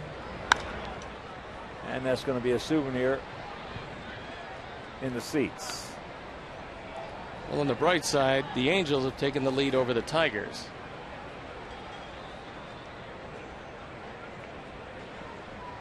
They can certainly help us out. We'd like to help ourselves out also.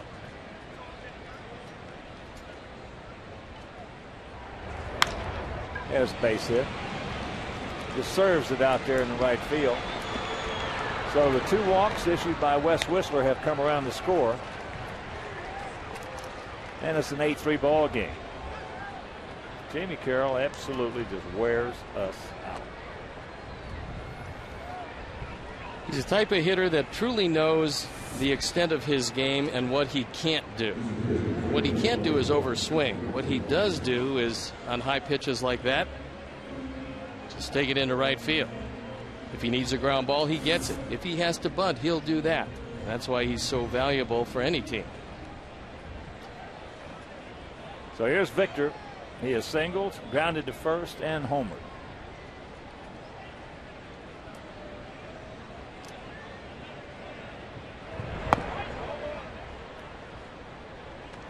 Eight, 10-0 for the Indians. 3-4-1 for our Sox here in the rubber match of this 3-game set.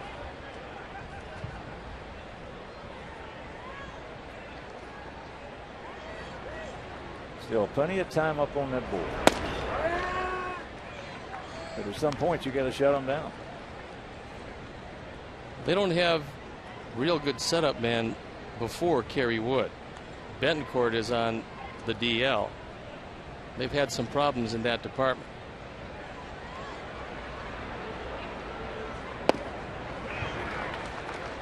Big hack right there, 1-2. Probably the guy that's been the best for him in that department is Matt Purgis, a veteran who's been around, is much less than overpowering, but for the Indians this year he's thrown real well.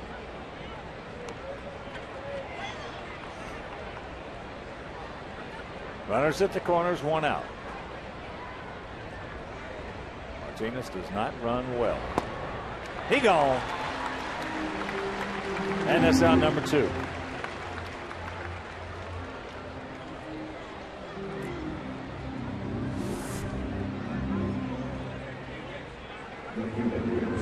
This looks like something that should have done something but didn't.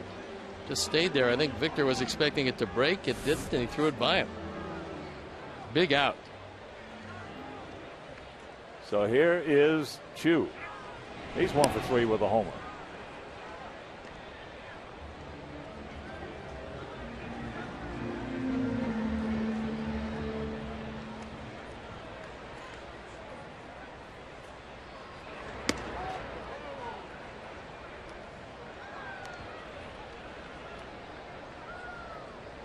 Castro takes one down and saves a run.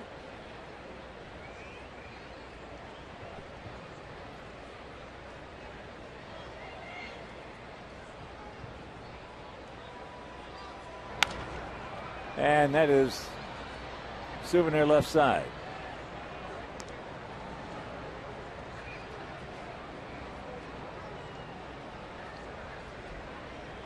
A ball to strike, 2 out here in the top of the 6th inning. Indians with 1 in the 1st, 2 in the 2nd, 1 in the 4th, 2 in the 5th, and 2 so far here in the 6th. Sox all 3 coming last inning on that home run by Alexei Ramirez. 1-2. That was a good spot for Chu, and that's fastball up and out of the strike zone. He's shown he can handle just about everything else.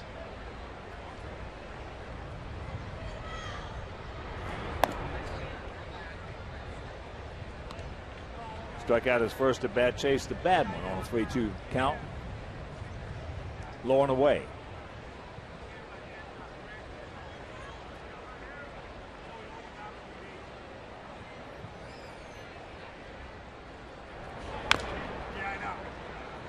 That is chop foul.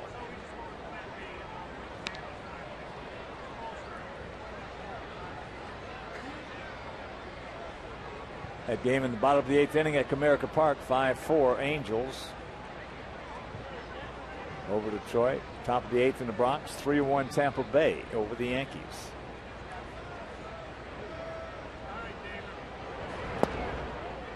Pretty good pitch. Didn't get it.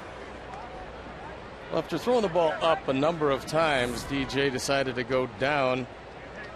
Got to change his eye level. And that one a little too low.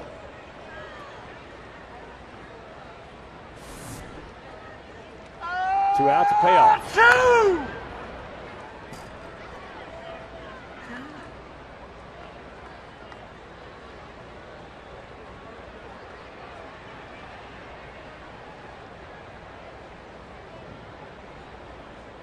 An 8-3 Indian lead here in the top of the 6th inning. Now Paulie playing behind. And there's ball 4.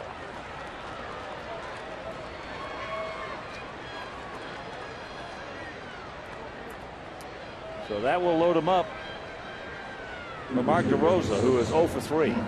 Last time up, Jermaine Dye made a tremendous play on him after back-to-back home runs. DeRosa took it deep to right center. And Jermaine, with 1 step to spare, crashed against the wall just after making the catch.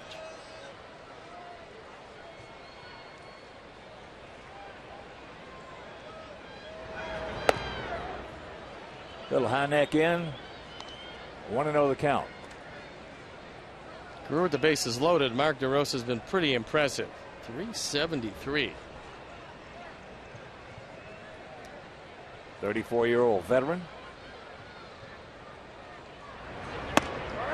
And there's a strike to even the count at 1.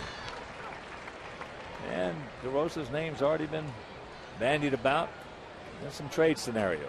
He told me that he's heard St. Louis, Milwaukee, and the Cubs all in the National League Central, where he drove in 87 last year for the Cubs.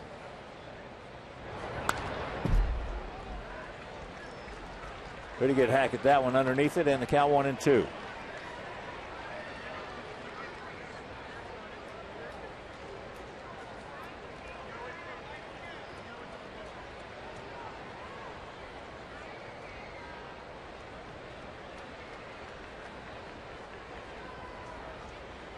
Drop down.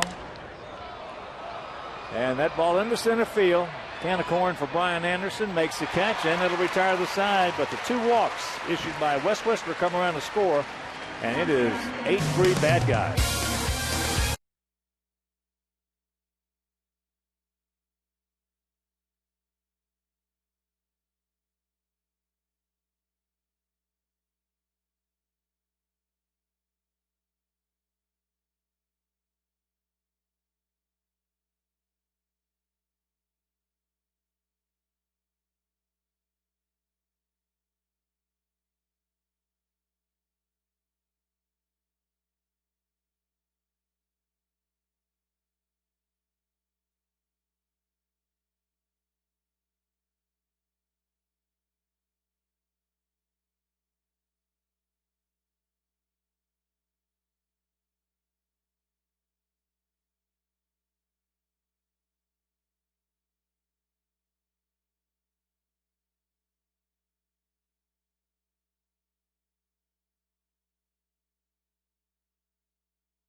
AT&T, the nation's fastest 3G network. AT&T, your world delivered.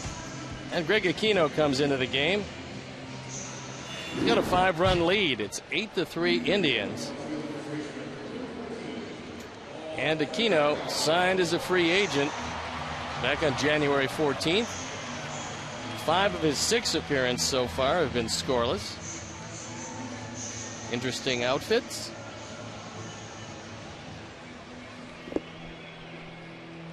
Aquino on for the 7th time, 1-1 ERA and even 4. It's time for the Sox to come back and start making some noise. Paul Konerko, Josh Fields, and Ramon Castro. As Paulie takes first pitch strike. He is 1 for 2. He's going out deep to center and doubled into right center.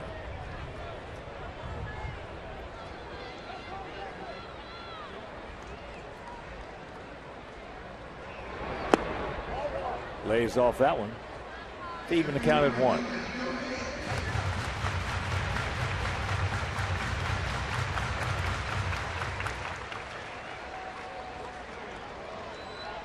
Not a bad crowd on hand, and they have been into it. Unfortunately, up until the 5th inning, didn't have anything to cheer about.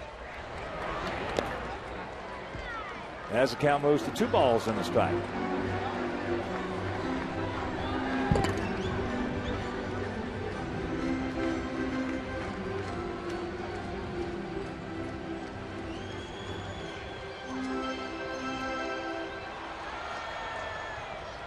Come on, Paulie, start us off right here, buddy. Don't help him out. Get you a good one.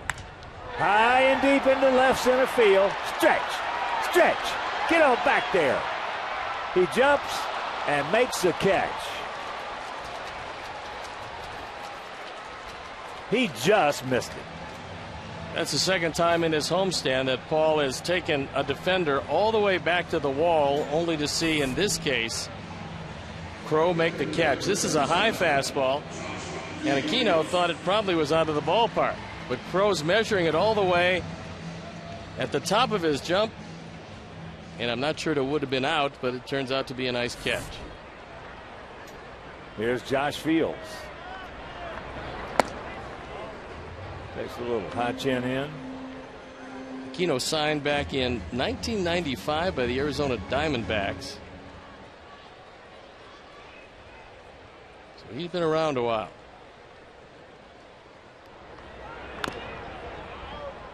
That'll get your attention right there. Aquino, 31 years old. 6'1", 190 pounds, out of the Dominican Republic. Last year at Baltimore, briefly, and I say briefly because in 9 innings, he gave up 17 hits and 13 runs. And that 12.54 ERA will usually send you to the airport. Make it a brief stay, yes. That'll send you to the airport.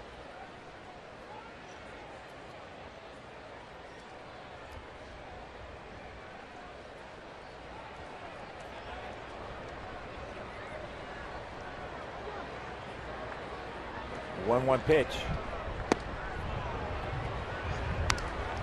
Had him out in front on the off speeder. Come on, Greg. Josh, I should say. Bristle up, buddy.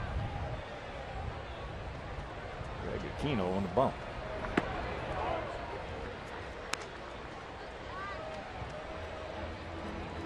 Two and two.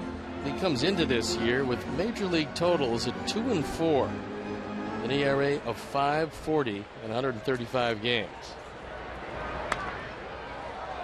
Well, he's got a little over 3.5 years now, 4 years, close to 4 years in the big leagues. To this point, at least, hasn't done a great deal. But Hawk, you said it early, when you're looking for bullpen help, and most teams are, you're going to take a chance on a guy with some experience and hoping that you can catch perhaps that year when things start clicking for the guy. Well, the good ones you're not going to get unless you absolutely mortgage. That's why Cleveland is, and you said the right word earlier, precarious. They're in a precarious position here. Because they don't know if they're in or out of it, but in the Central, everybody seems to be in it. Well, if they want to be in it, they're going to have to go get something. Well, that ball hit into left center field. Chu is there. And that is out number 2. So if they want to go get something now, they're going to have to trade away some of their prospects.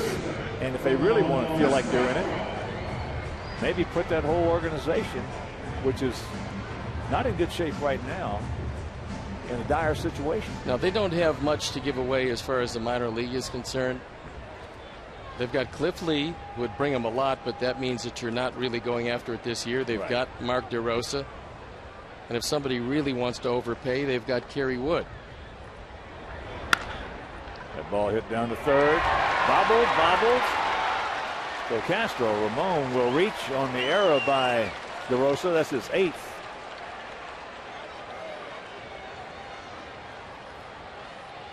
Mark started to retreat on this ball instead of coming in and trying to smother it, especially knowing that it was Castro going up the line. Well, if the Indians feel like they're in it, they're not going to get rid of any of the guys that you mentioned. If they feel that they are in it. If they don't, then good chance all 3 of them will be gone.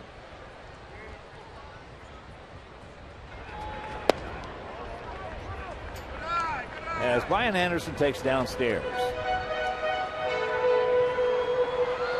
I believe the Tigers now come back to take a 6-5 lead over the Angels. It's unfortunately Arredondo, who's a good young pitcher, just didn't have it today.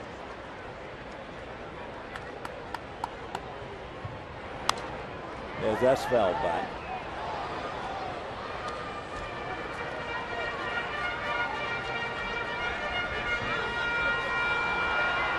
Eight, 10-1 for the Indians, 3-4-1 for our Sox here in the bottom of the 6th inning in the finale, the rubber match of this 3-game series.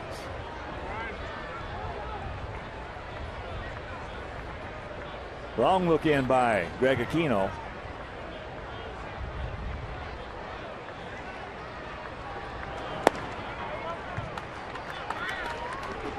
And the count 2-1.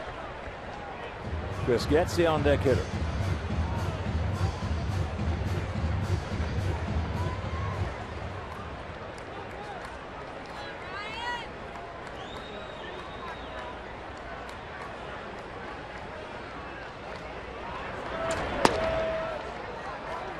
And the count 3-1.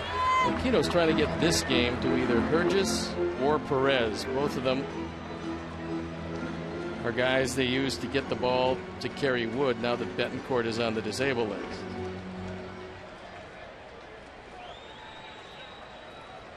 Don't help him out right here, Brian. Just a short lead by Castro. And there's a Matabatacola deep into left field, but Chu is there, makes the catch, and that'll retire the side. We'll go to the 7th, trailing by 5.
1000 or visit whitesox.com. It's a top of the 7th inning, 8-10-1 for the Indians, 3-4-1 for our guys. Stone Pony, simple as we trail by 5. Not too good today. The defense hasn't been particularly good, and just one long ball off the bat of Alexei Ramirez. Hopefully, Hawk, the offense will come to life and the bullpen will hold him down. But the Indians came in. They had to take 2 of 3. And right now, with 9 outs to go, they look to be in pretty good shape. I love it when you analyze. Not much else at this point. That's pretty much what we're stuck with. First pitch. First pitch to Kelly Shopik, who was 1 for 3, a double and a run scored at coming in the 4th inning.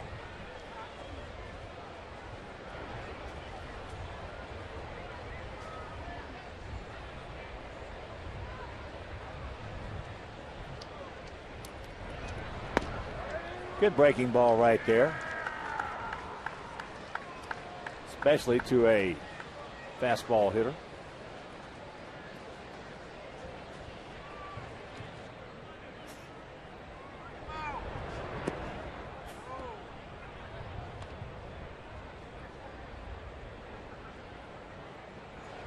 One and 2 to count.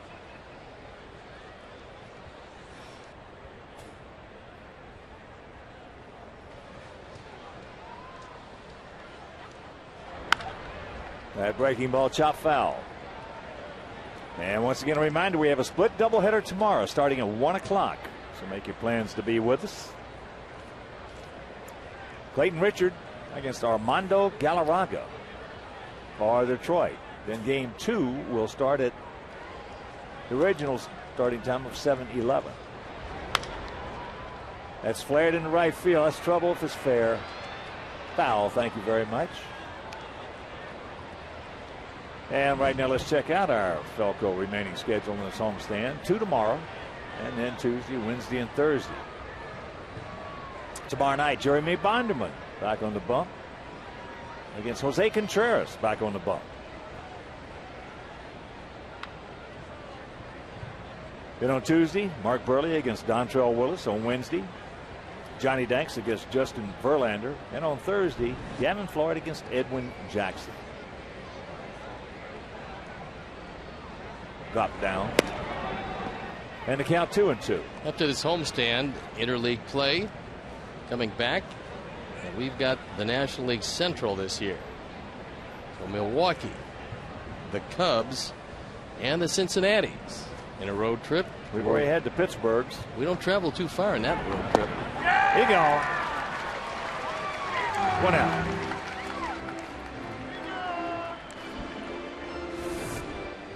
If it's breaking, Kelly's not hit. That's what happened. There's nothing wrong with that. No, nothing wrong at all. If there was, I'd be living in a tent. Here's Jimenez. He is homered, grounded to second, but that ground out to second got the job done. That was after the Shopik leadoff double. And then he walked and scored the last inning.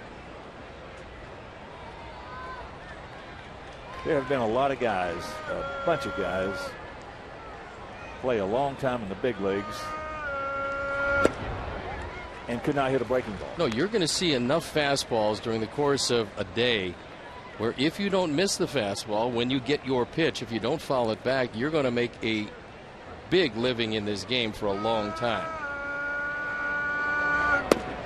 But on the other side of that page, I have never seen one guy play a long time in the big leagues who couldn't hit the fastball. No, that's why I have to laugh when people say that this team's a good fastball hitting team. Every team. There isn't a team in the major leagues that can't hit fastballs. There isn't a player who can't really hit a fastball. It's just a question of degrees. Now, well, when you right. get up a little higher, it's a different story. The word is exceptional. When you talk about a team being a good fastball hitting team, you should also throw in the word exceptional hitting fastball team. As there's Gordon Beckham with 2 hoppers. And if you're just tuning in, Gordon will be hitting second the bottom half of this inning, and he is 0 for 2 today. Well, there's some guys, Hawk, that it really doesn't matter how hard you throw it. One of them's playing for the New York Mets right now. That's Gary Sheffield. He could turn around anybody's fastball in this game and didn't miss many of them when he got them. Well, he's got 500 home runs. As Luis Valbuena has homered, has a sacrifice fly, and a base on balls. And he has scored twice. I have seen guys, Steve, that would come up occasionally that were good breaking ball hitters and couldn't hit anything better than mediocre with a fastball. Anything 90 above, they had no chance. Well, that's called the slider speed bat. And those guys,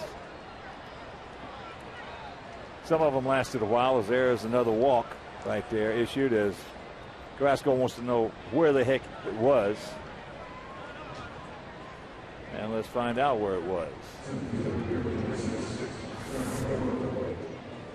3-0 count. That's a strike. Whole ball had the plate. I think for an umpire, when Castro moves across that far, he just normally calls it a ball instead of looking at the ball and where it crossed the plate. Well, that's the whole thing. That's not the right way to go about it. He's right now then that he's playing to the crowd. That's what he's doing. If that's the case. Ball goes across the plate, it's a strike, as that one was.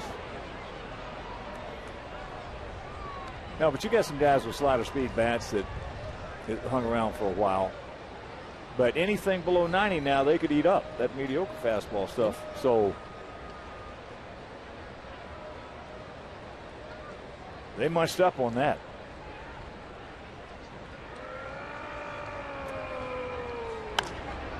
And that is popped up. Come back. It won't. Almost. Good effort right there by Beckham. We're going to have to come back and win this one or lose ground to Detroit, as Gordon goes over, does everything he can to get there, including almost tumbling into the first row. They are leading the Angels 9-5.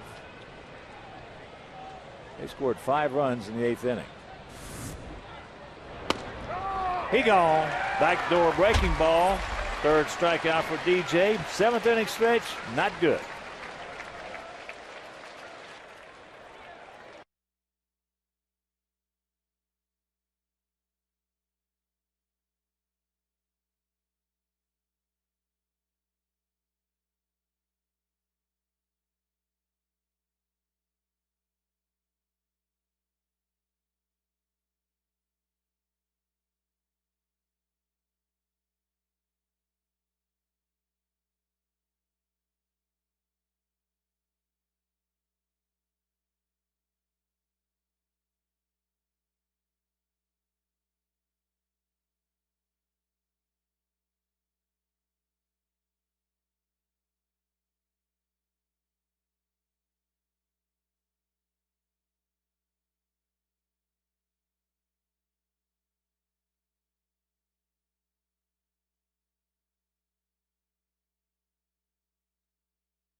Biscuits will lead it off. He'll be followed by Gordon Beckham. Then back to the top of the order with Scotty Pods here in the bottom of the 7th inning as we trail it 8-3.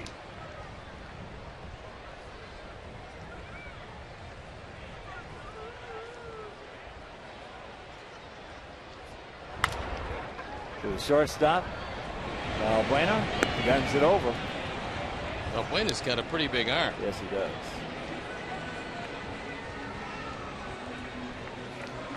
Jimmy Gobble loosening up with the bullpen as Gordon Beckham gets set for his first major league hit.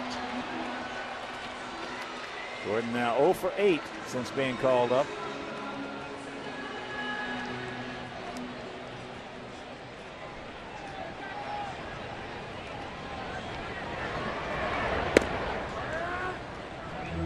$25,609 in the house.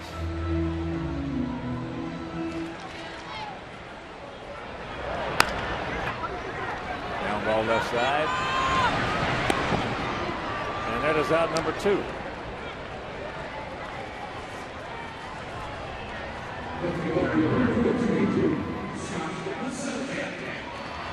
That'll bring up Scotty Pods, who's 1 for 2. Led off the bottom of the first with a sharp single to center. He bounced back to the pitcher, and he walked, and he scored ahead of Alexei Ramirez. 3-run homer. Ramirez hitting his 4th. He now has 26 RBIs.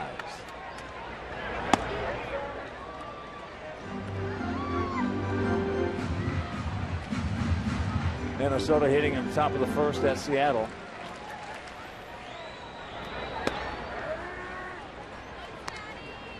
As that strike is called in the count 1-1.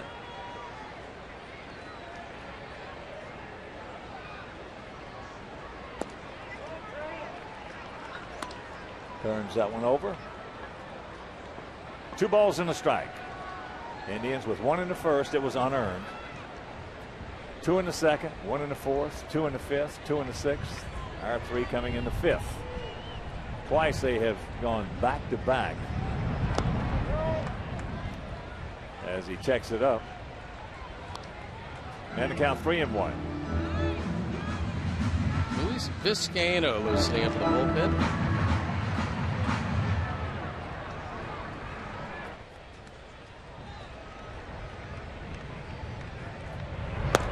And there's ball 4. And he's been on 3 times today.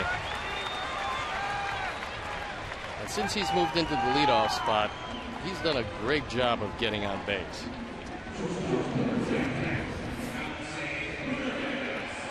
So here's Alexei. Single sharply in the first, grounded to third in the third, and then cranked out that 3-run homer in the 5th.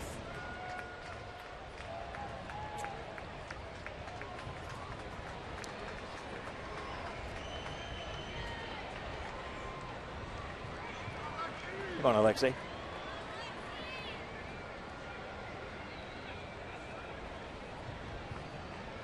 One more time, buddy.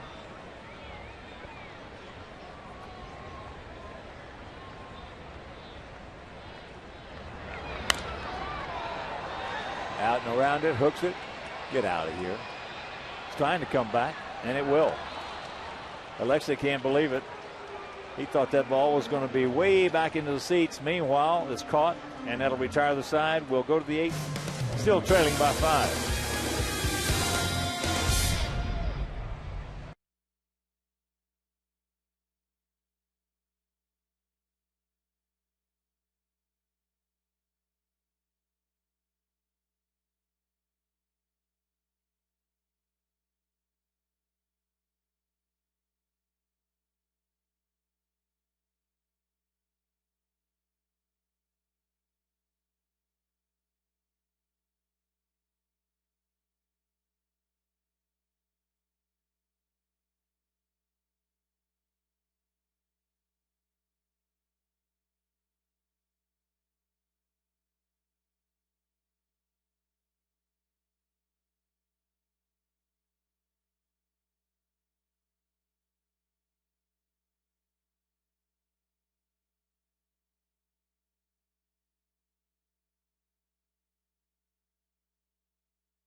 Indians giving up no runs, 2 hits, 2 walks, had 3 strikeouts, and now Jimmy Gobble. Gobble comes on for the 8th time. The ERA a little bit higher than he would like. 8 innings of work. And he's got to move to the top of that Indian order. Francisco, Carroll, and Martinez. First pitch strike to Ben Francisco, who is 1 for 3 with an RBI and a run scored. Well, we were just talking with our Chuck Garfien in between innings there, and Sox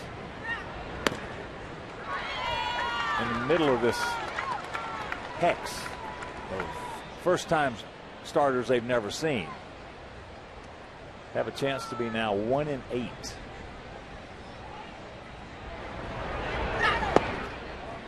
Which is really quite remarkable.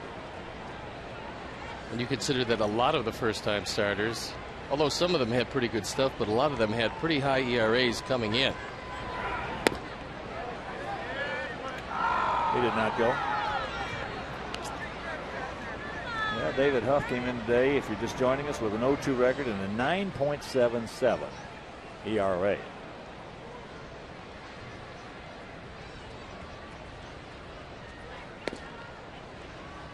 Full count.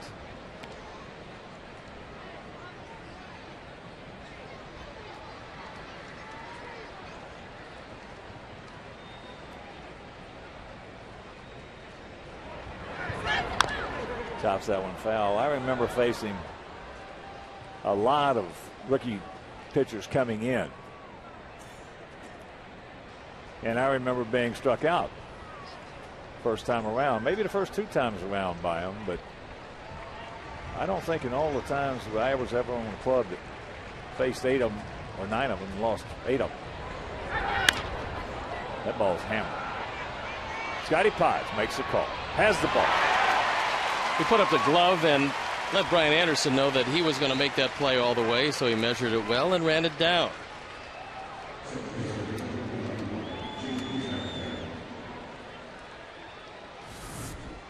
Scotty Paz, to me, is running every bit as good, if not even maybe a little faster. They need to know 5. He seems to have rediscovered the fountain of youth, because at the top of this order, he's been a good table setter. Unfortunately, that's all that's happening. The table's being set. Jamie Carroll.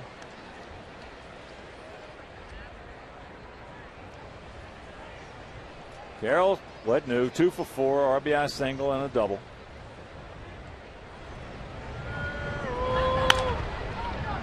There's one right off the end of the bat. And it's going to be another double. Guy just wears us out. Got the magic wand against the White Sox.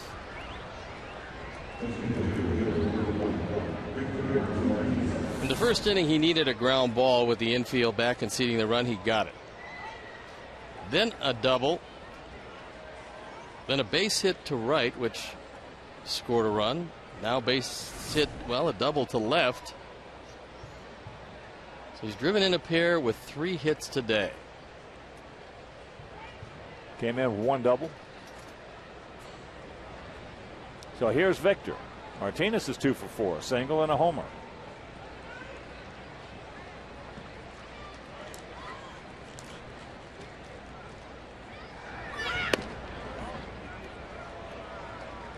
Well, Hides has certainly plugged one of the big holes that we had, and that being the leadoff hitter. Alexei, it seems like it's helped him start to swing the bat better, being in that 2 hole. So the top of the order looks strong. What's happening with Alexei, and this is nothing new. First of all, last year got off to a slow start, but also in the 2 spot, if Paz gets on, he's seeing a lot more fastballs. He's seeing a lot more both ways. He's seeing them because of the speed of Pasednik, and he's seeing them also. He's seeing more pitches. Well, he's not swinging at everything the pitcher throws up there, because early in the season, first ball, breaking ball in the dirt was always strike 1. Now he just looks at it. That's a sign of a guy that's really starting to put everything together. Working the count.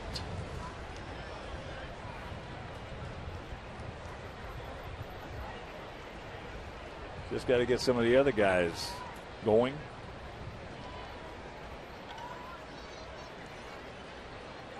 bottom of the lineup to last outside of that road trip, where really is there's a ground ball by Victor to Alexic. And that is out number 2. But the bottom 3 of the order, 7th, 8th, and 9th, we got to get those guys going a little bit. In fact, we got to get them going a lot. Well, we saw today, and this was a less than overpowering bottom part of the order for the Indians, but Jimenez, Valbuena, and Crow.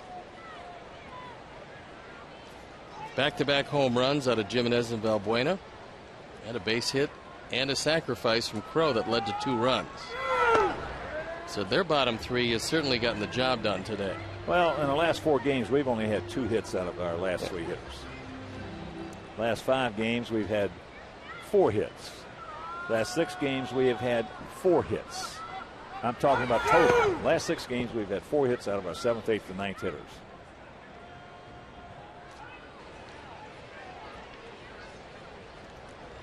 That's excluding yesterday's. That's usually not going to get the job done. No. I didn't see the hits yesterday. Chris had. As that is taken into count 2-1.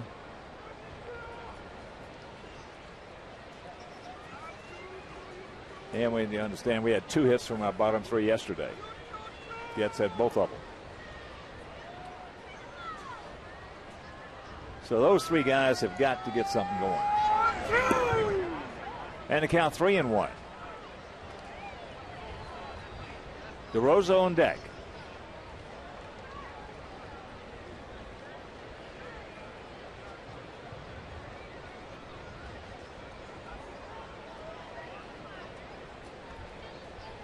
The 3-1 pitch. Not even close. So the wild pitch sends Carroll to third, puts Chu on, and here comes DeRosa, who's 0 for 4. Bob Rosenberg with the definitive wild pitch call. I heard it. He wanted to make sure that we heard it. One of the best in the business when stating the obvious. That's cold. That's cold.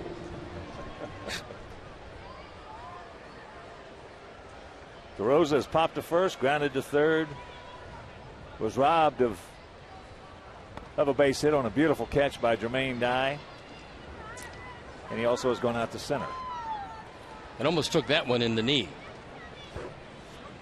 And there's look at Rosie. After 2,000 some odd games, he still looks great. Still got the same hairstyle. Terrific. I tell you what, he must have been using, what do they call that? Well, a lot of things. Where are you going in with this one? Because I can tell you what he's using, but it depends on in what area you're talking. He looks like he's got more hair now than he did 20 years ago. Oh, absolutely. But he must have been real bald 20 years ago. I wanted to say that V, but I couldn't think of it. I remember that, yeah. Pretty good pitch. Didn't get that one.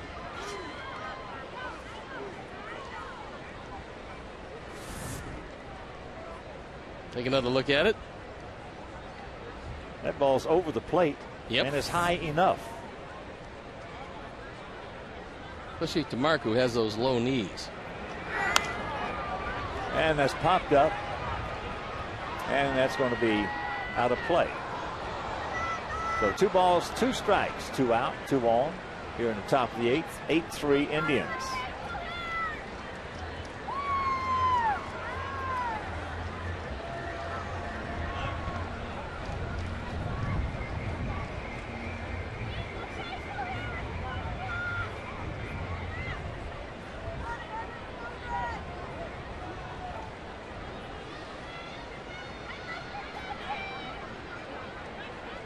Cowboy with a 2-2.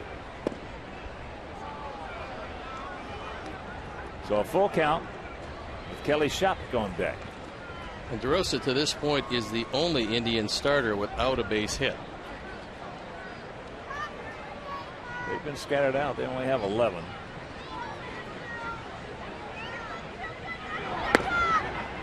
And that'll load him up. So the second walk of the inning.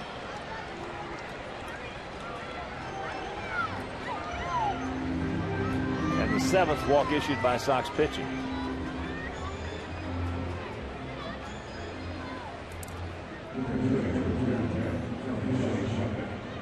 Bartolo walked one, he scored. That was Francisco leading off the ball game. Whistler walked two. Only two guys he faced, and they both scored.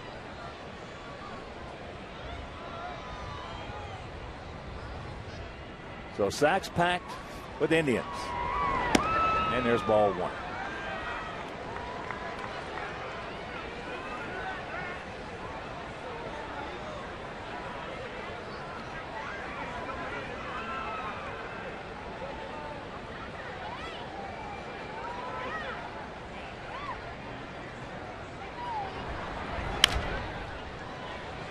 That's top foul. They even accounted one.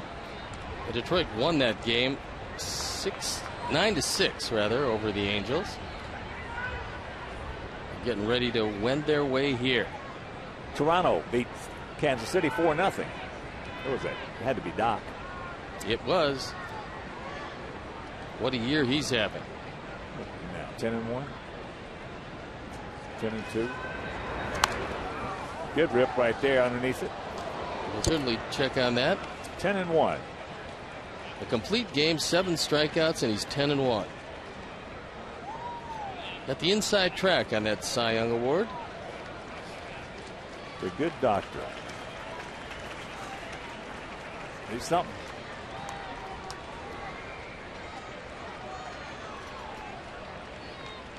Gobble on top of the count, a ball and 2 strikes.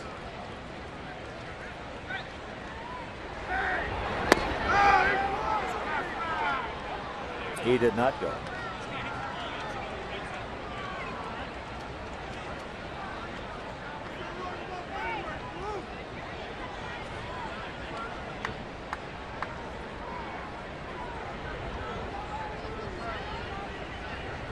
Take him out of here. You don't want to go full.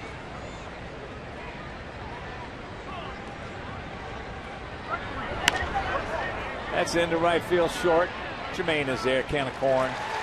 And that'll retire the side. They threaten. Can't score. It is 8-3 Cleveland.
Driven in 26.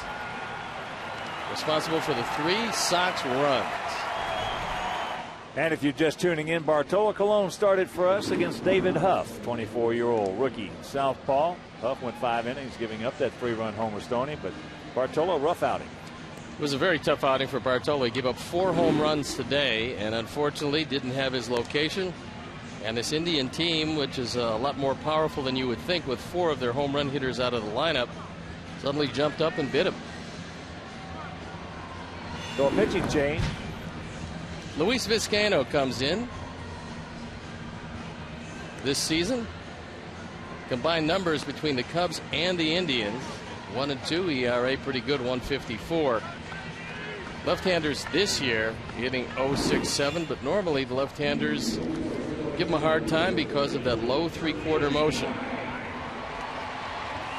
He came over to the Cubs from the Colorado Rockies in a deal that sent Jason Marquis to the Rockies. And Marquis has won 7 games for a last-place team this year.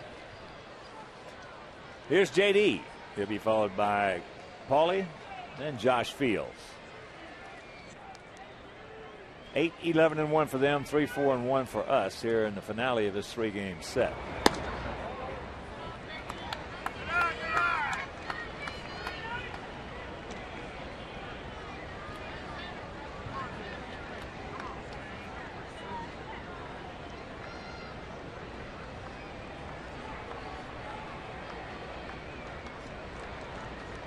The 1-0 pitch, and the count 2-0.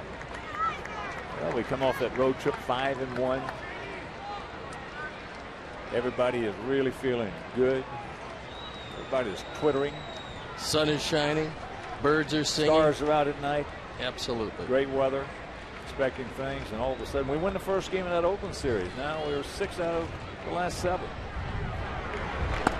There's a strike. And then the rookies hit us. And the roof fell in. There's a young lady who has expressed just about everything you'd want to. One picture's worth 1,000. Except for that home run by Alexei in the 5th. And the count 3-1. Get wild. I think we got the right man in there in Luis Vizcaino, who's really scuffled this year.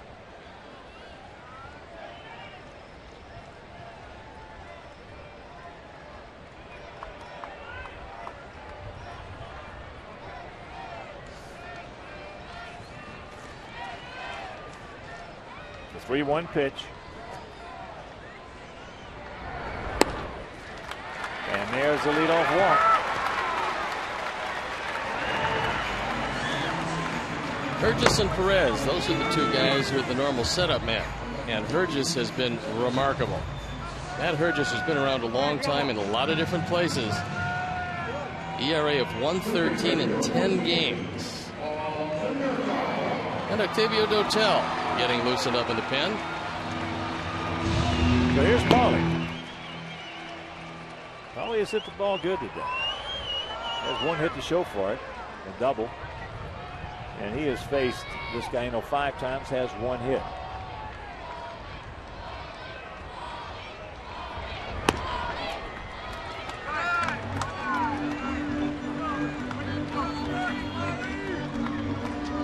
Vizcaino was a very durable pitcher when he was here with the White Sox.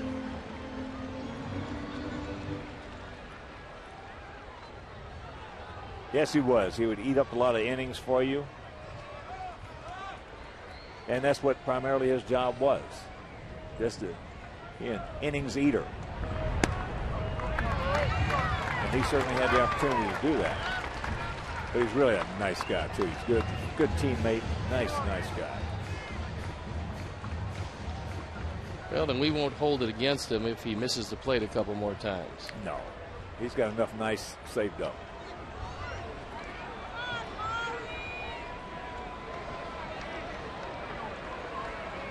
Outfield, they're straight up, spread out. And the count 2-1.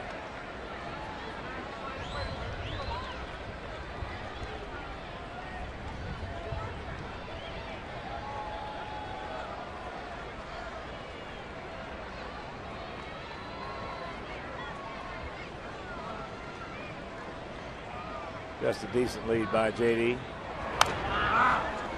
Looking for it, got it, and fouled it back. So 2-2.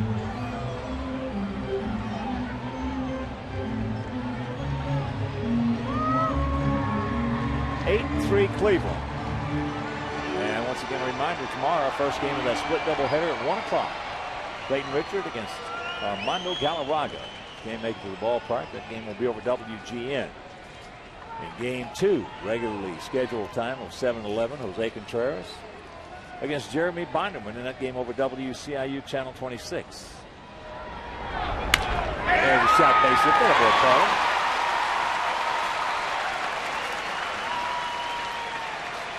So the first 2 men aboard. Let's have a big inning. We got the right man in there for it. And Paul hits another ball hard. This is a slider, and that's actually a real good pitch. This ball is low and away from Paul, and he reaches out and whacks it over the head of Valbuena.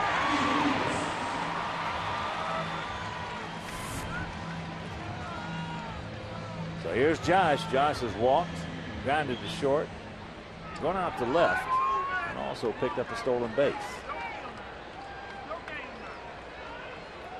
Yankees came back from a 3-1 deficit to beat Tampa Bay 4-3. In the 11th inning now in Cincinnati, Cubs and Reds tied at 3. As Josh takes ball 1.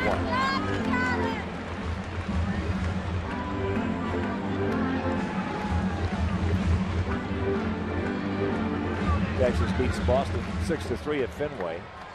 Atlanta came back to defeat Milwaukee 8-7 down in Georgia.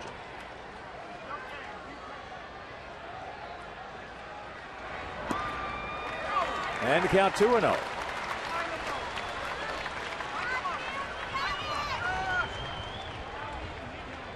Colorado leading St. Louis 7-2. That game in the top of the 9th in Missouri.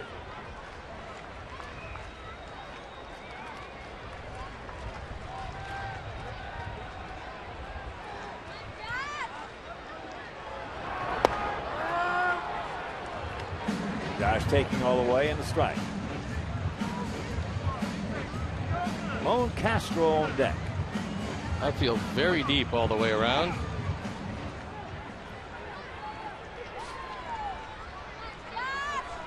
Playing absolutely straight up.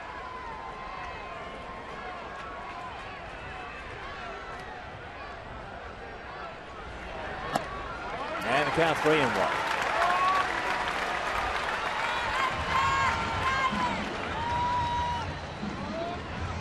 Luis has been one of those guys that if it wasn't a slider, he just didn't want to throw his fastball for a strike.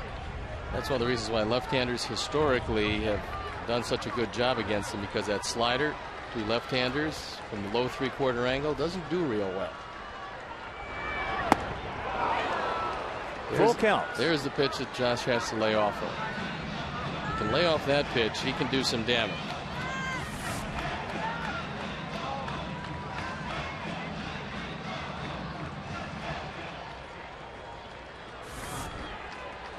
Ball for a base hit, Josh. I'll throw him a get me over slider. That's foul back.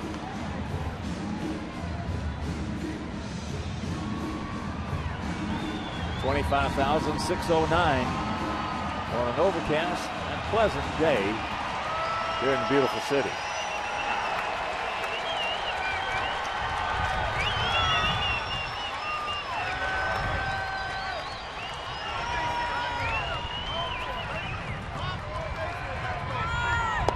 And that's ball 4. That will load him up. And we'll see how patient Eric Wedge is this game, even in a 5-run game, this one far from over. There's nobody out, bases loaded, and that's how patient he is. He's going to go to that bullpen. Well, if he had been 3 hits, 3 singles, or whatever, he may have gone with him a little bit. But when you walk 2, he's not going to stand for that. So this Guyano will depart with the sacks packed, nobody out. Reyes comes on, and we'll be back.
Mark Shanowski for Sports Night. Tonight at 6:30, only on Comcast Sportsnet fans' best friend. Rafael Perez comes into the game, and when he went to spring training originally, he was throwing the ball real well. And something happened. He went to the World Baseball Classic where he threw the ball well, but came back and started this season and fell on some hard times. So he was sent down to Columbus, recalled on the 29th of May. And he comes into this one 0-1, ERA 12.56, on for the 18th time. 22 hits and 14 in the third innings, but most of those numbers accumulated before he went down to AAA. They said that he found it, and he's throwing the ball well again. We'll see how well it is. Ramon Castro, 0 for 3 this afternoon.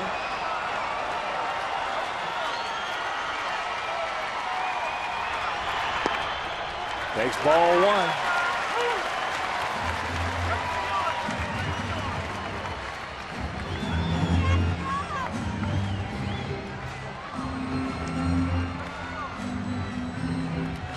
It's 8 for 35.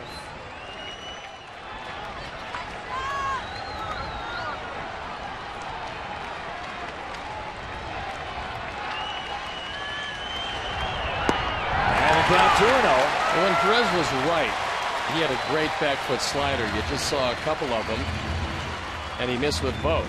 They're not real effective if you don't get on top because the hitter has no motivation to swing at it. And the bases full of Sox.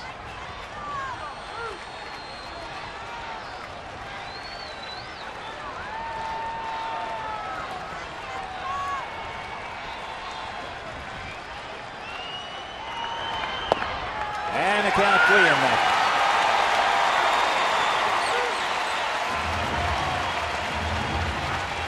It was the closest he's gotten, and that ball was inside.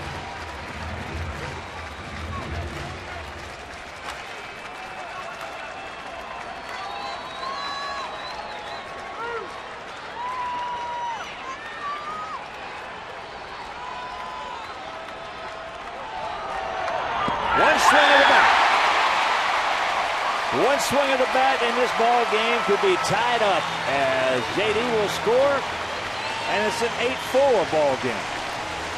We'll look at a pitch sequence, and it can be best described as inside, low, a little lower, a little more inside, and then as low and as inside as you can get it.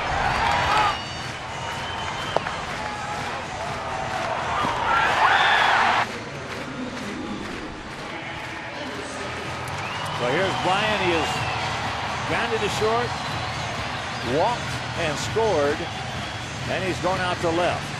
That's the first run batted in as a White Sox player for Ramon Castro.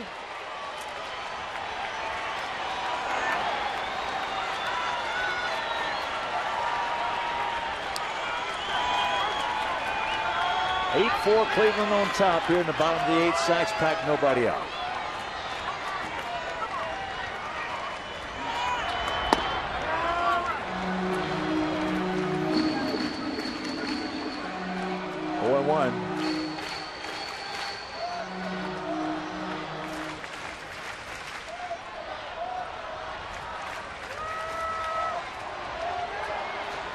Come on, B.A. We need you, buddy.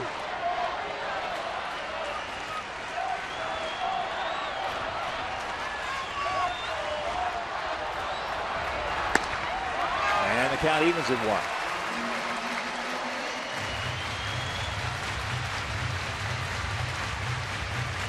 Perez has had good success against our Sox.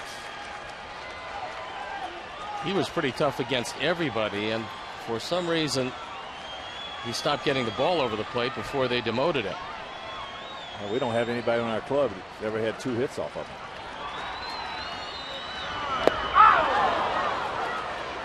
Big hat, and the count 1-2.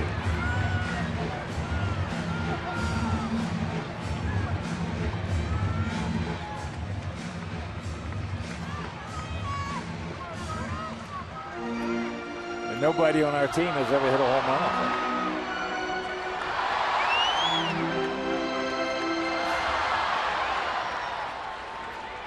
Cinch it up, hunker down right here, 32.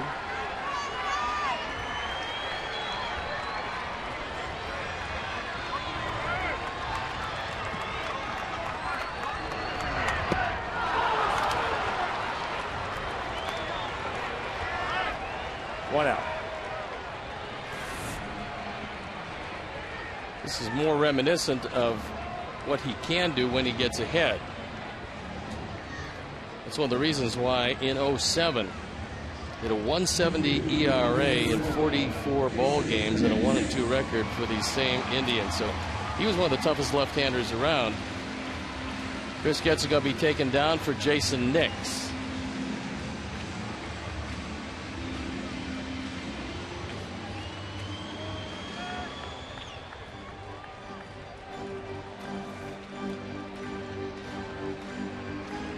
Getz was 0 for 3, but he was one of the few guys who had one plate appearance against Perez and had a base hit.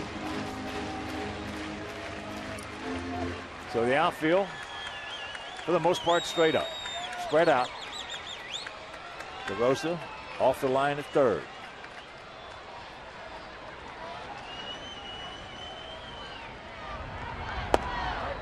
As he takes strike one. Mason thought that ball was a little down. He hadn't given one of our pitchers that strike all day long. Now he's going to give it to him in this situation. Come on. Not one of our guys have had a low strike call for him all day.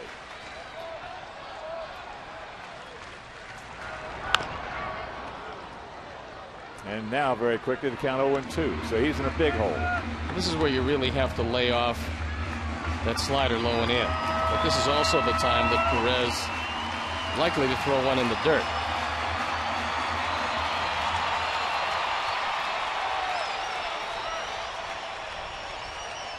Yeah, the first pitch of a sequence in a spot like this is huge, especially when the umpire blows it.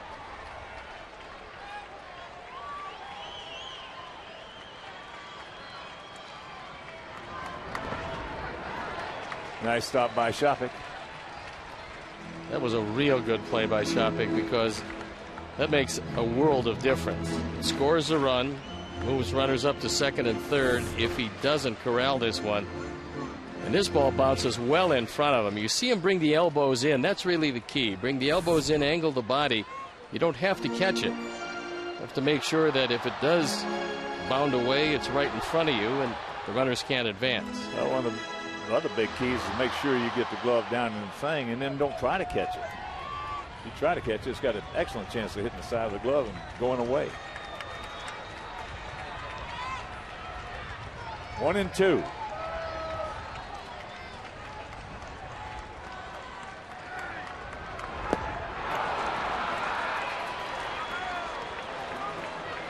So 2 big strikeouts. Now it's up to Gordon Beckham, who was 0 for 3 this afternoon.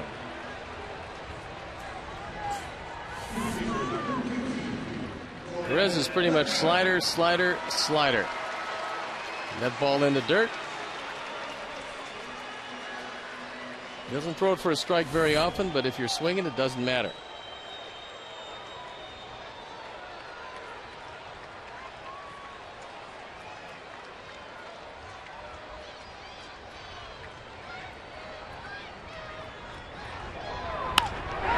That's into center field. Coming on is Crow and makes the catch. So Gordon Beckham is denied on a diving catch by Trevor Crow, and that will end the inning. We'll go to the ninth. It is 8-4 Cleveland.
ERA 241, on for the 24th time.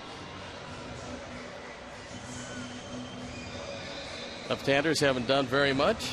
In fact, opponents have had a hard time hitting him. He's got to face the bottom part of the order, which has done a lot of damage today for the Tribe. Well, they've hit a couple of home runs, drove in 3, and scored 4. 1-0 the count to Chris Jimenez. Gimenez.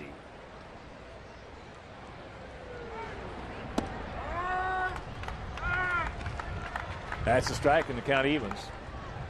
Jimenez homered in the 2nd.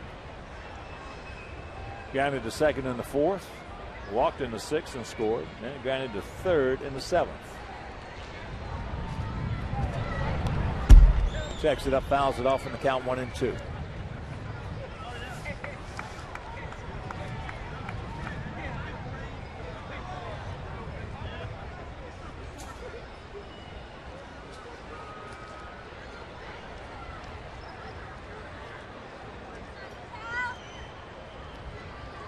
For our guys in the bottom of the 9th, it'll be the top of the order.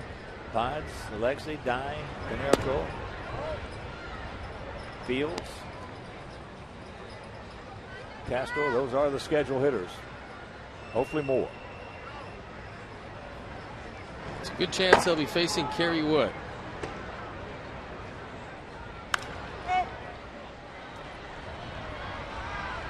Jason Nix now being called off by Jermaine.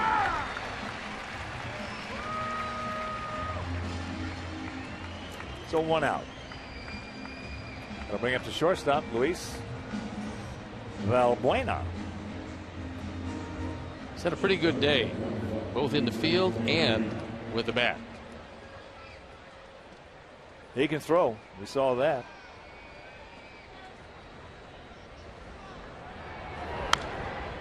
Fouls that back.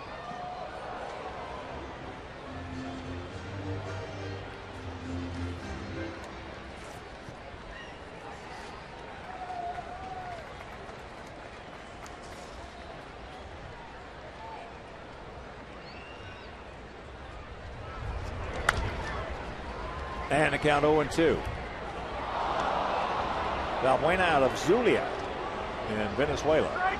They got him from Seattle for Franklin Gutierrez, who's a pretty good player, so Seattle must have thought a lot about him. And the Indians must have really liked him to trade him for Gutierrez. Yes, he did. He gone.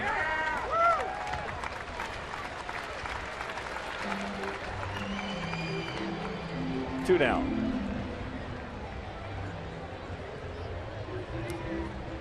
Yeah, I think the Indians, for the most part, gave up on Franklin Gutierrez.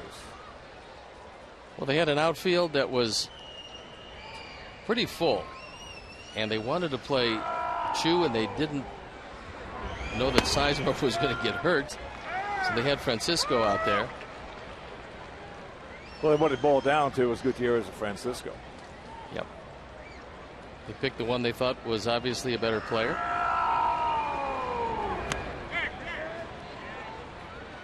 Yes, he did, said Wendelstedt.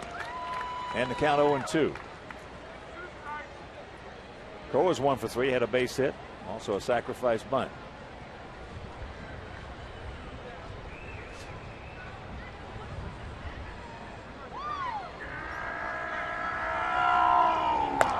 High and wide.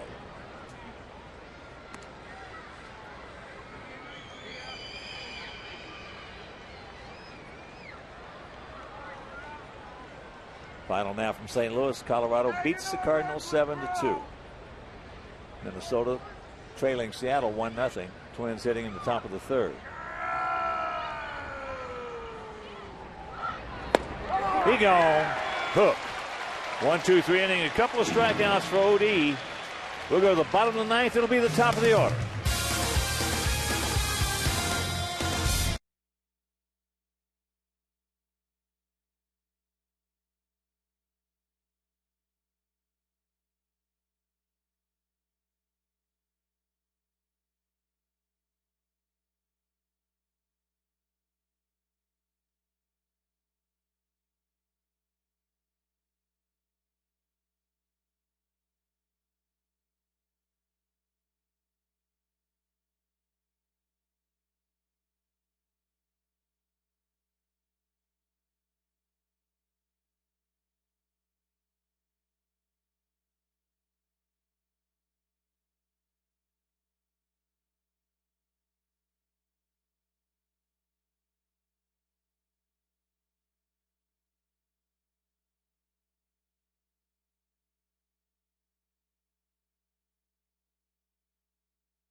Cellular White Sox post-game live immediately following the game right here on Comcast Sportsnet, fans' best friend.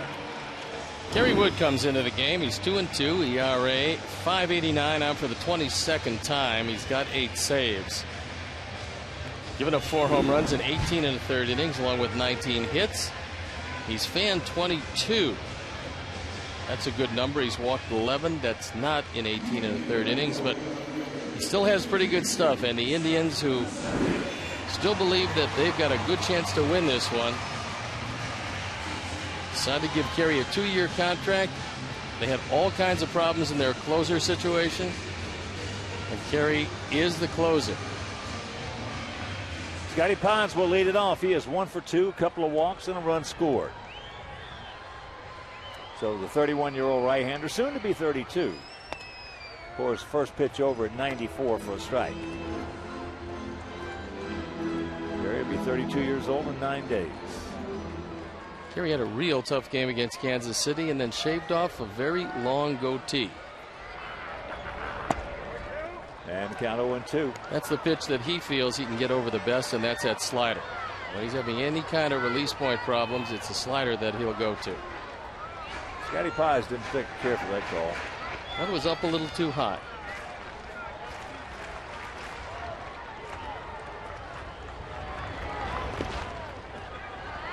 Going in.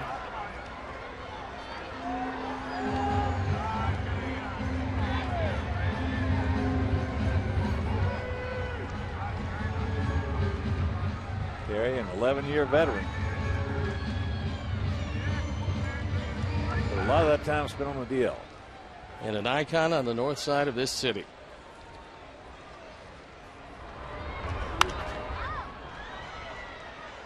That's out of play left side. Well, when he was with the Cubs, he certainly was my favorite player on that ball club. Well, he came up, and it's hard to believe that there was a whole lot of guys that came up with better stuff than he had. And a lot of people remember 21 strikeouts. Odds. Actually 20 strikeouts in the 5th game that he pitched in the major leagues, and that was someday against the Houston Astros, who had 0 chance. And once again the 1-2. Breaking ball, no.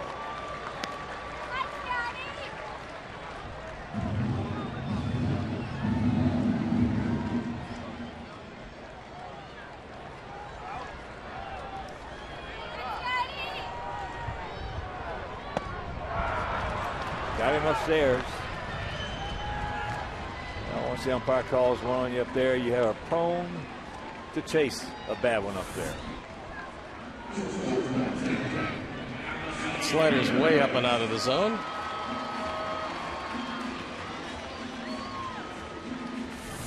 So here's Alexei. He's 2 for 4, a single and a 3-run homer, accounting for that 3 spot in the 5th inning.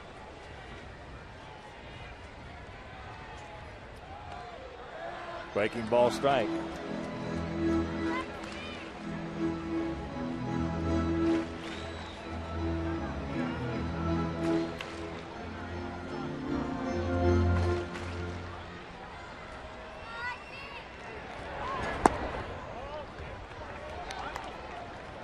Ball a striking out here in the bottom of the 9th. 8-11-1 for the Indians. 4-5-1 for our Sox.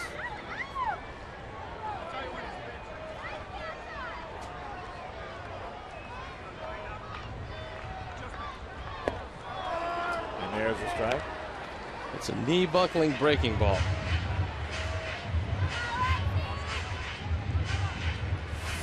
Take a look at Alexei's first reaction to this one.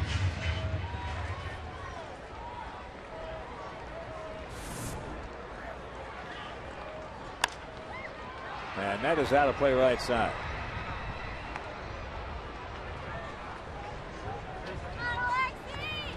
They'll try to find a way to get Paulie up there. Paulie's 5 for 11 with a homer.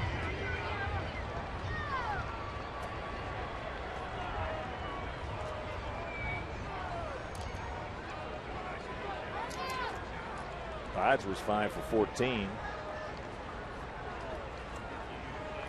But that make it 5 for 15. He did not go.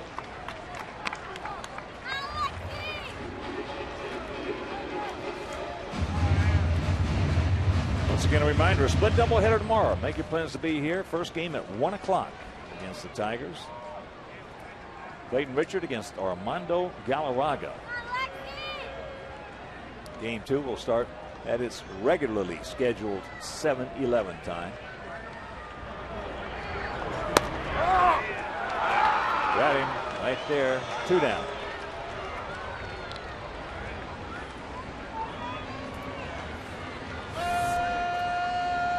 Much doubt about this one. That's a fastball that has plenty of plate.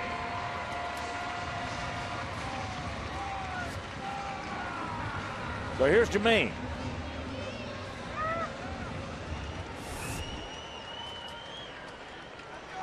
Jermaine has faced Kerry Woods 3 times, has 2 hits.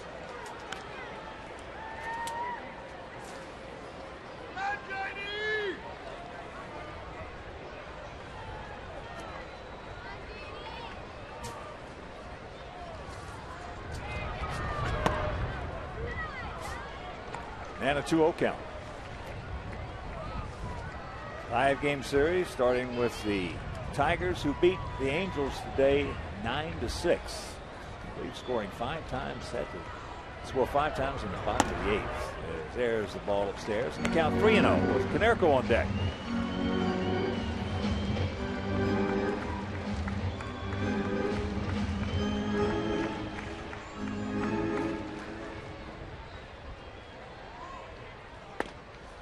And there's ball 4.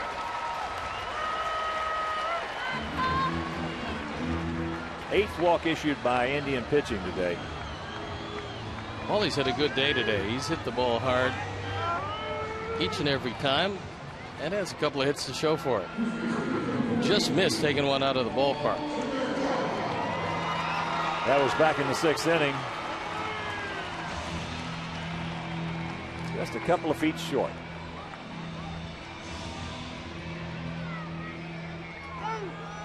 So as I mentioned, Paulie 5 for 11 against the hard-throwing Kerry Wood. If you're scoring along with us at home, this is not a save situation. As there's first pitch strike.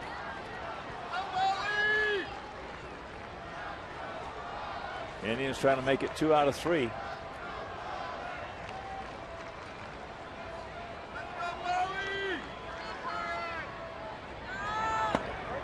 And there's a curveball.